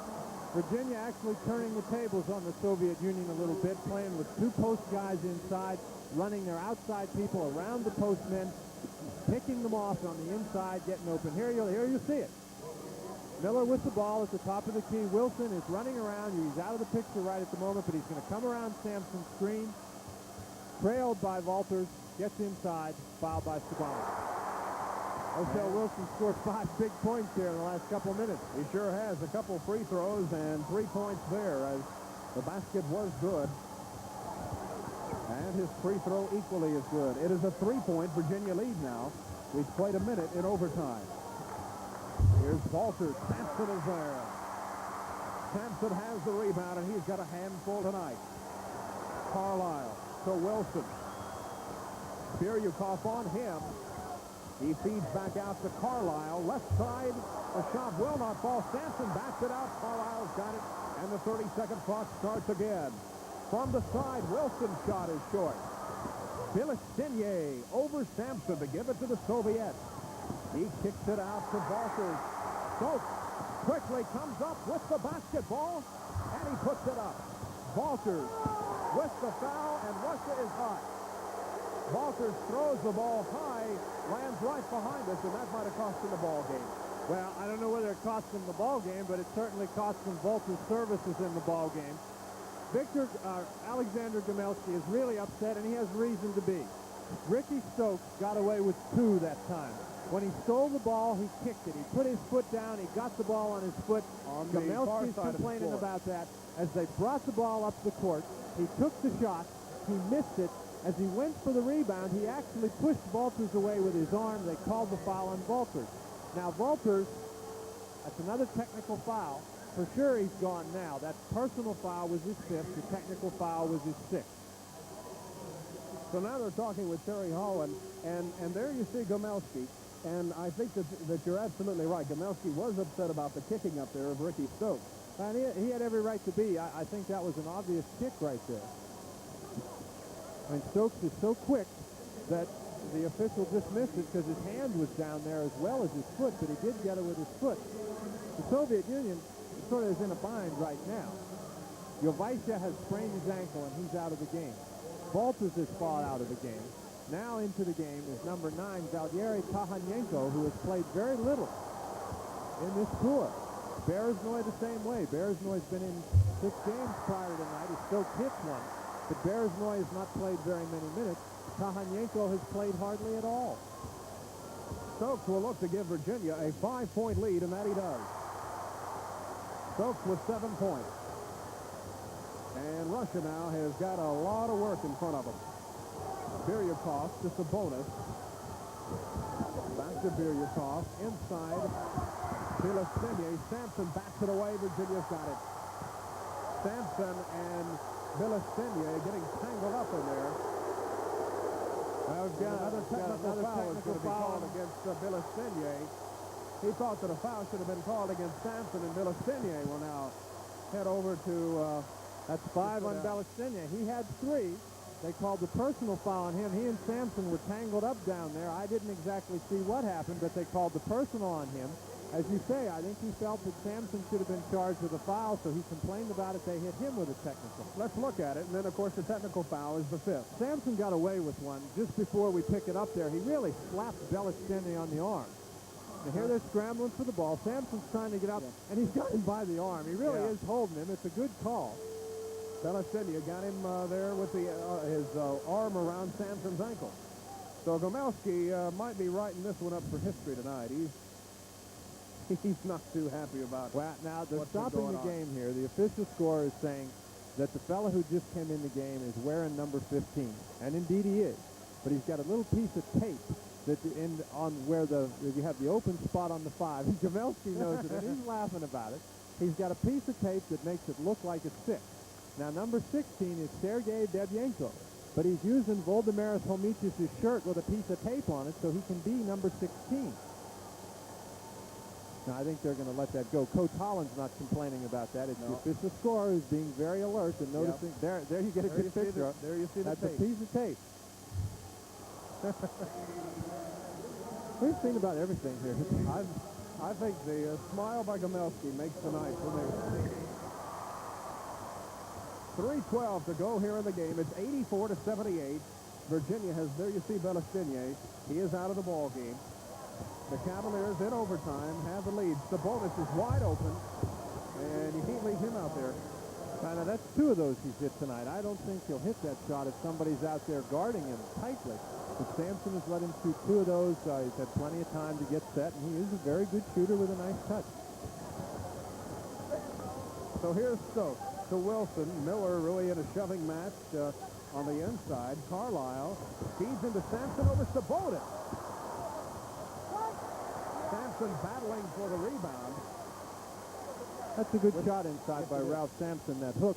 The Soviet Union has changed defenses. I don't think Virginia recognized that they were continuing to run their man-to-man pattern, but the Soviet Union was in a zone that last time. Now we determined that 15, now number 16, is Sergei Babienko. Well, since we don't know these players by sight, we have to assume that since they tried to make him 16, and that's Bevyenko's number on the roster, that must be Sergey. Sergey Bevyenko. Here's Carlisle. Shot won't go, and Biryukov has it. Biryukov, good dribble. Good dribble. Othell Wilson is all over him. 84-80. Russia's still in this game. If they hit a shot here, it's a 2-point game with still 2 minutes to go. Here's Sabonis, and he is fouled. Now they're going to go to the free throw line to get to. Every time Virginia has had a little bit of spurt and pulled out in front, and you figure, gee, Virginia's up by 6, and here you see Sabonis putting the ball on the floor. Stokes reaches in. That's an obvious foul. Every time you figure the Soviet Union is out of the game, they come crawling right back, and they're going to be down by 2 when Sabonis is finished here at the line. Most likely, and remember, they've had 2 technicals here, and a couple of their players are out of the game, and it's 84-82. And look at that, 2 minutes still to go in the game.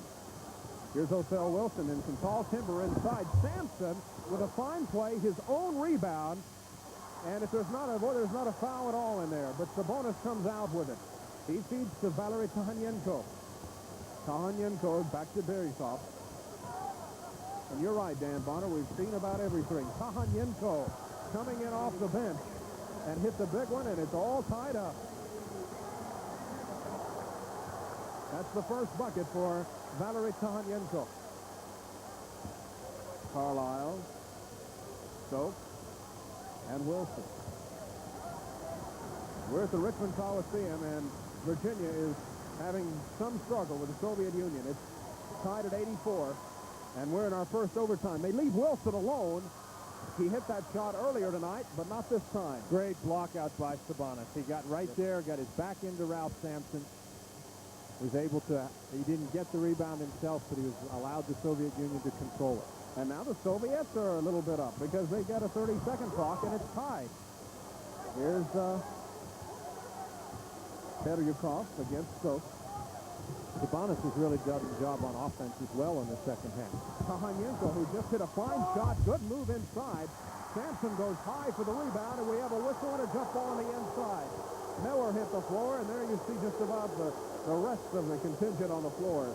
Sampson is going to be a little slow getting up, but he's all right. He got tangled up on the inside. Boy, Ralph's been on the floor a lot. This game has gotten more and more physical as it's gone on.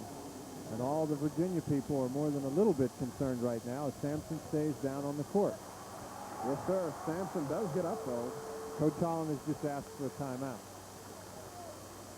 Tahanyenko with a very, very tough shot. Miller in good defensive position.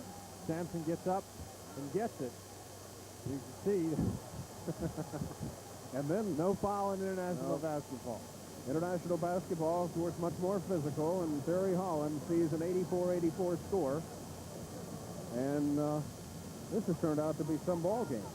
Here we are on the East Coast approaching 10:30 Eastern time. This ball game's 2.5 hours old, and with only 38 seconds remaining here in the game, the first overtime, looks like we're staring at second overtime in the face. We talked before the game and we talked during the game about how the Soviet players had to be tired. They've had a tough trip. And at times they've looked like it, but they continue to come back. They continue to come back, and they're in a position to win the game right now. While we do have a break, a lot of people have made this possible. The appearance of the Soviets in Virginia here tonight was brought about by some hard work, really, by some local sponsors of Richmond newspapers. They've been involved in international sports since 1972, bringing basketball and track teams to this Coliseum. And so that's Wayne Davis is the man who handles this year after year after year. Bill Wall of the ABA USA, president of the Amateur Athletics Federation that handles these international events. And Bill Wall does a fine job. And there's a lot of people that really have spent a lot of hard work for a lot of people across the country to enjoy. And you are enjoying it just as much as we are, Dan Bonner. This is a big jump ball here for the University of Virginia and the Soviet Union. The last 2 times these fellows have gone up against each other, that is Sabonis and Sampson in the jump ball, been very poor tosses by the official, and that might be the result of the fact that in NCAA basketball you only have 1 toss usually in a game. They haven't tossed the ball in a year. Sampson gets the tip, but the Soviets contained it. Now it's 84-84. And there is 26 seconds on the shot clock, 31 seconds on the real clock. A 5-second differential, and you know the Soviets are going to go for 1. This is about the same thing we had at the end of regulation, a 5-second differential between the game clock and the shot clock. Now we have a whistle inside. Now what is the call here? We've got a foul against Jimmy Miller, On the fighting inside. for position inside against Sergei Babienko. Miller has been whistled now for just his first foul tonight. So the Soviets will have the ball. The Soviets are not going to shoot that. The Soviets have the option of taking the basketball out of bounds. Anytime you have a two-shot foul, and international rules, you can shoot it or take it out. And that's the Soviet Union is standing over here at the side. It looks like they want to take the ball out of bounds. There you see Babienko at the free throw line. Now Gomelski on the sidelines is talking with the official. Now we're going to have a conference, and they're going to be discussing that very thing that Gomelski you wants brought to up. take the ball out of bounds. Now, what this is going to do, this is going to give the Soviet Union 30 the seconds. opportunity to take the last shot of the game. The 30-second Right. clock doesn't matter now. There's 18 seconds left in the game. But there was 21 seconds just a minute ago, but now the clock is set back at 30. So here it comes in. For the shot clock, but there's only 15 seconds Right. on the game clock. Absolutely, that's true. So the Soviets are trying to get the last shot of the game. 10 seconds. 9. We'll just let you watch it. Here's Sabonis inside. Sampson intimidated him. Sampson's got the rebound. 2 seconds. 1. Othell Wilson's shot at the buzzer is no good, but it wouldn't have counted anyway. Well, let's count them up again. 84-84. And we're going to enter our second overtime period. And we'll be back to the Richmond Coliseum for the second overtime between the University of Virginia and the Soviet Union right after this message. Back at the Richmond Coliseum in Richmond, Virginia. And the game is now 2 hours and 31 minutes old, and we have played one overtime period, and we've determined absolutely nothing. It was 78-78 at the end of regulation. It is 84-84 now. And I think that the Soviets really came out of that overtime period well early. They were 6 points down. Virginia scored the first 6 points of the overtime. Soviet Union scored the second 6 points of the overtime. It's as we've said frequently this evening. Virginia gets a spurt. It looks like they're about to bury the Soviet Union, but the Soviets come right back. Ralph sitting there in the huddle saying, fellas, let's get this over with. So here we go again. Dan Bonner, I'm Scott Hatch. We welcome you to the Richmond Coliseum. Overtime period number 2. Virginia, there you see Ralph Sampson, consensus player of the year the last 2 seasons. Virginia in just about every preseason basketball poll, UPI, AP, USA Today, just about every poll and every magazine has them preseason number 1 in the nation. The Soviet Union is actually the number 1 team in the world. They won the World University Games in Cali, Colombia earlier this year. Sampson gets the tip to Wilson. We changed baskets in this second overtime. Wilson, Kahanyenko all over him. Some tall timber there. He kicks it out to Carlisle, back to Wilson. Wilson to Carlisle, top of the key. A bad shot off to the left side. And Bereshnoy has the rebound for the Soviets. So Biryukov gives to Kahanyenko. And now here's the young 17-year-old outstanding player, Sabonis, number 18. Biryukov, Wilson on him, he shoves off, and a foul on Biryukov. And Biryukov says, yeah, I shoved him, but he got me first on the arm. The official, though, as always happens, says, nope, you always see the second blow, and another technical foul. Gomelski is going to be hit with another maybe. He kicks a towel out on the floor, and you can see he and the official, and Gomelski is hot as a firecracker. I think that's a good move on Joe Forte's part, though, to not call 2 technical fouls on Gomelski right there. I think, again, he's got a good point, but this game is so physical, they're just really going after one another. It's hard to distinguish a play where there isn't a foul, much less calling one. So now the technical foul occurred on the floor, so he'll get 2 shots. Had it occurred against Gomelski, he would have gotten 1. Unless they are then calling the technical foul on Gomelski. No, they are calling the technical foul on Gomelski. Now, Wilson was fouled, though, so he'll get 2 free throws. So that shot a moment ago was for Gomelski's technical.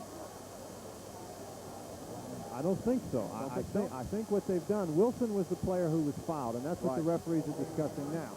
So Othell Wilson was due 2 shots.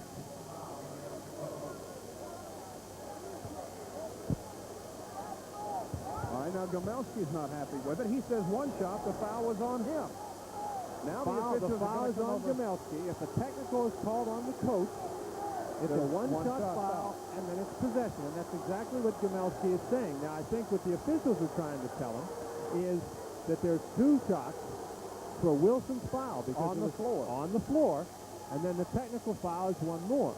It gets very complicated, and I don't know that the officials are up to date on it. I certainly am not. I do not understand what's going on here. As is obvious. But since the officials are confused, too, I don't feel very bad. Well, Gmelski says he deserves 1 shot on the technical. Okay. Now, that's what happened. Now the officials did rule the technical on Gmelski, and now here comes Othell Wilson's free throw shots from the foul that occurred on the floor. So that's what happened. I guess we'll have to go with that. It all gets involved to a play phase. What happened is there was the foul. So Wilson would have gotten 2 shots for that. Then if they gave him the technical, it would be another shot plus possession of the ball, and you can't have that in international rules. In a play phase, it's the maximum you can get. Then you have a foul inside on Sampson. The maximum you can get is 3 points. So you can't get 3 points from the ball, so that's what they did. All right, now Sabonis goes up, and he is fouled by Ralph Sampson, and Sabonis takes a real spill. Well, I'm glad we're doing this in America. The American rules, for the most part of this season. These international rules get to be interesting. Let's see this. You'll see the foul on inside to Sabonis. Works very hard for position in there. Gives Sampson a fake, gets Ralph a little bit off his feet, and goes right up through his arm. Now, Sabonis had 4 points at halftime, and I believe he's got 19 now. So he's been a big, big factor offensively in the second half. The score is 86-84. We're in our second overtime period. It's 4:07 remaining here in this second overtime. Sabonis now pulls the Soviets to within a point. It is 86-85. It is tied again. I'm not even going to try and figure out how many times it's been tied tonight. Here's Stokes. This is really turning into be a great basketball game. Carlisle to Stokes, left side to Wilson. Soviet Union back in the zone defense, very conscious of Ralph Sampson. Remember, their other big man, Belastinier, is on the bench with 5 fouls, as well as another player with 5, Valters, the point guard. Carlisle muscles a shot in, and how that went in, I don't know. And there's a foul on Babienko. No, I beg your pardon. The foul will be on Babienko, I believe. Babienko, number 16. The foul on Babienko, and let's watch it on the inside. Carlisle drives to the basket, makes a nice move, gets past Tahanyenko, forces Babienko to come to him. Good fake, gets both of them off his feet. Carlisle really got him in the face with the elbow. I don't know that that's usually called a foul on the defensive play, but I guess he got him on the arm. Carlisle with 17, 18 points now. That's a tough way to get a foul when you foul a guy's elbow with your nose. Sure is. The score was 37-33 at halftime. Now we welcome you. Tahanyenko with the ball to Sabonis. Sampson on him, just daring him to move in. Biryukov. Sabonis now on the other side of the floor. Virginia has it as 2 players hit the ground. Sabonis and Wilson. Here's Carlisle. Quickly saw an opening, but Biryukov closed it. Here's Carlisle. Babienko and Sabonis cut him off. Carlisle comes back out front. Virginia's going to slow it down a little bit. With Bielosteny out of the game, the Soviets don't have the offensive combination that worked so well for them early. They can't pull Sabonis out and get it inside to Babienko. Virginia matches up well size-wise right now. So, shot blocked, and he gets it back. So the shot clock again starts at 30. That's right. The shot clock starts again because that was an attempt at the basket. It doesn't have to hit the rim. Now, Gmelski's not happy with that. He says, no, it shouldn't start all over again, but he's going to lose that argument. I think he's trying to say it was a pass, but I think it was an obvious shot. Yeah, he's going to try and intimidate the scorekeeper, but they're not bending. 2:26 to go here in the game. Second overtime. Wilson feeding to Carlisle, who's wide open. Miller tips it in. Great penetration by Othell Wilson. A very good unbalanced shot by Rick Carlisle. Jimmy Miller, nobody blocked him out. Good position inside. We're in our second overtime period. There you see the actual time left. And it is a 5-point Virginia lead. Here's a long shot that will not fall, and Stokes has it. Stokes at 5'8". Sabonis at 7'2". Sabonis fouls him. And a couple of other players hit the floor as Stokes submarine Tahanyenko, but everybody's all right. They get up slowly, a couple bumps and bruises, but Stokes, there you see him, the smallest player on the floor, and in the ACC will be at the line. This looks like a football game here. Now, when's the foul? They called the foul right there. It looks like he fouled him a couple times. Let's continue that. Well, we won't be able to. As that continued, Stokes fell down, and Beresnoy fell over top of him. Now, at this point, you probably think, here we go, we're going to get to see the rest of that. Now watch. Knock Stokes down. Now, there was the foul, that last play. As he continues, boom, there goes Beresnoy. And you can imagine the remainder of that picture. Stokes misses. Again, Virginia with an opportunity, it looks like, to put the Soviet Union away. Every other time this game that they've had the Soviets in this position, the Soviets have come roaring right back. Stokes with 8 points. Just a nice, friendly game of basketball here. Tahanyenko, or Beresnoy, rather, I beg your pardon, moving toward the baseline, and a whistle and a foul. I think he surprised Othell Wilson a little bit with that quick first step to the baseline. Wilson was caught a little bit flat-footed, and as he tried to get back around in front, he did push him a little bit. Victor Beresnoy, number 6, will be at the free throw line. Beresnoy is 22 years old. He's just been hitting about 66% of his free throws on the tour this year, and that was a big one there. And there's the real time left, 1:47. And it is a 6-point Virginia lead. Beresnoy does close it to 5, 1:44 remaining. Here's Miller. Boy, I'll tell you, Tahanyenko and Sampson really shoving there along the baseline. Now, one of the fascinating things, of course, about the 30-second clock is, I'm sure in a regular game, Virginia now is probably going to pull the ball back out and hang on to it, but obviously they can't do that now. Right. And there's 5 seconds left on the shot clock. Wilson will muscle one up, and he's fouled. Wilson driving in. Good penetration by Othell Wilson. And he'll head to the line as we have a shove against the Soviets. Fouls on Beresnoy. Victor Beresnoy picks up another personal foul. Wilson, 15 points, and you remember it is he that really hit some fine baskets and pressure free throws there to send this game into overtime. There is timeout on the floor, 1:18 left in our second overtime. The Cavaliers lead 92-87 over Russia, and we'll be back. Almost here, everybody in the place hold their breath when Ralph Sampson went down. You know, this is one of the things here. Virginia is going to Japan and to Hawaii to play. Now, it seems that most times whenever a college team heads out to play out of the country in the course of the regular season, they get tired at the end of the season.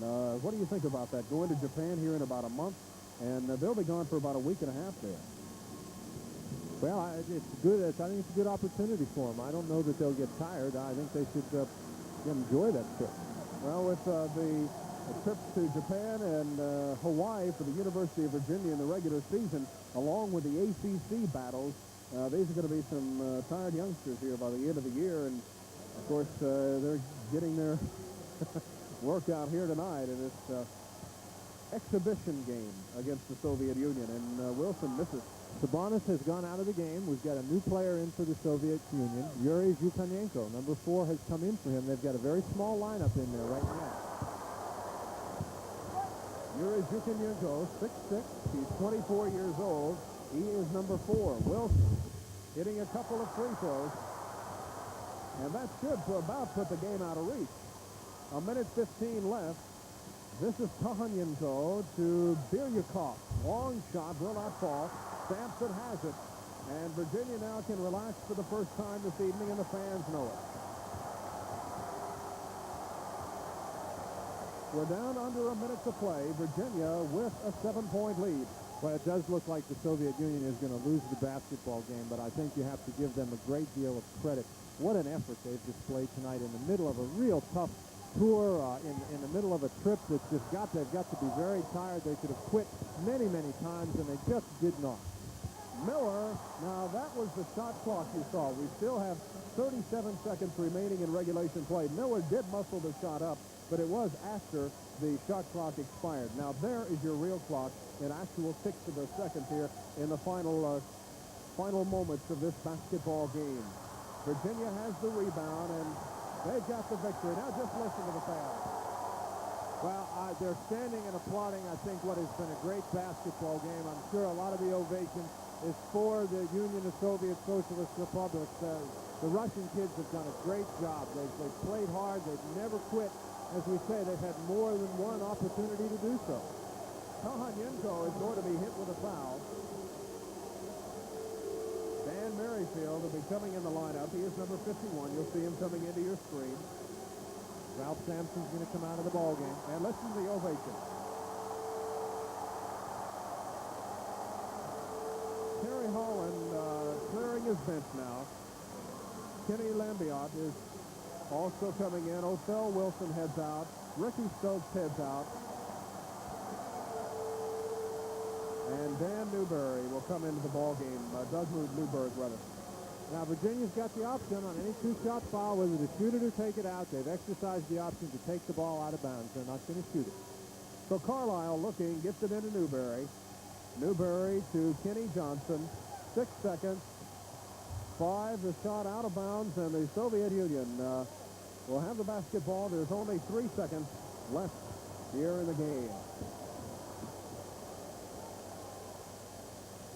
Here comes the pass in. Biryukov will take the last shot. It will not count.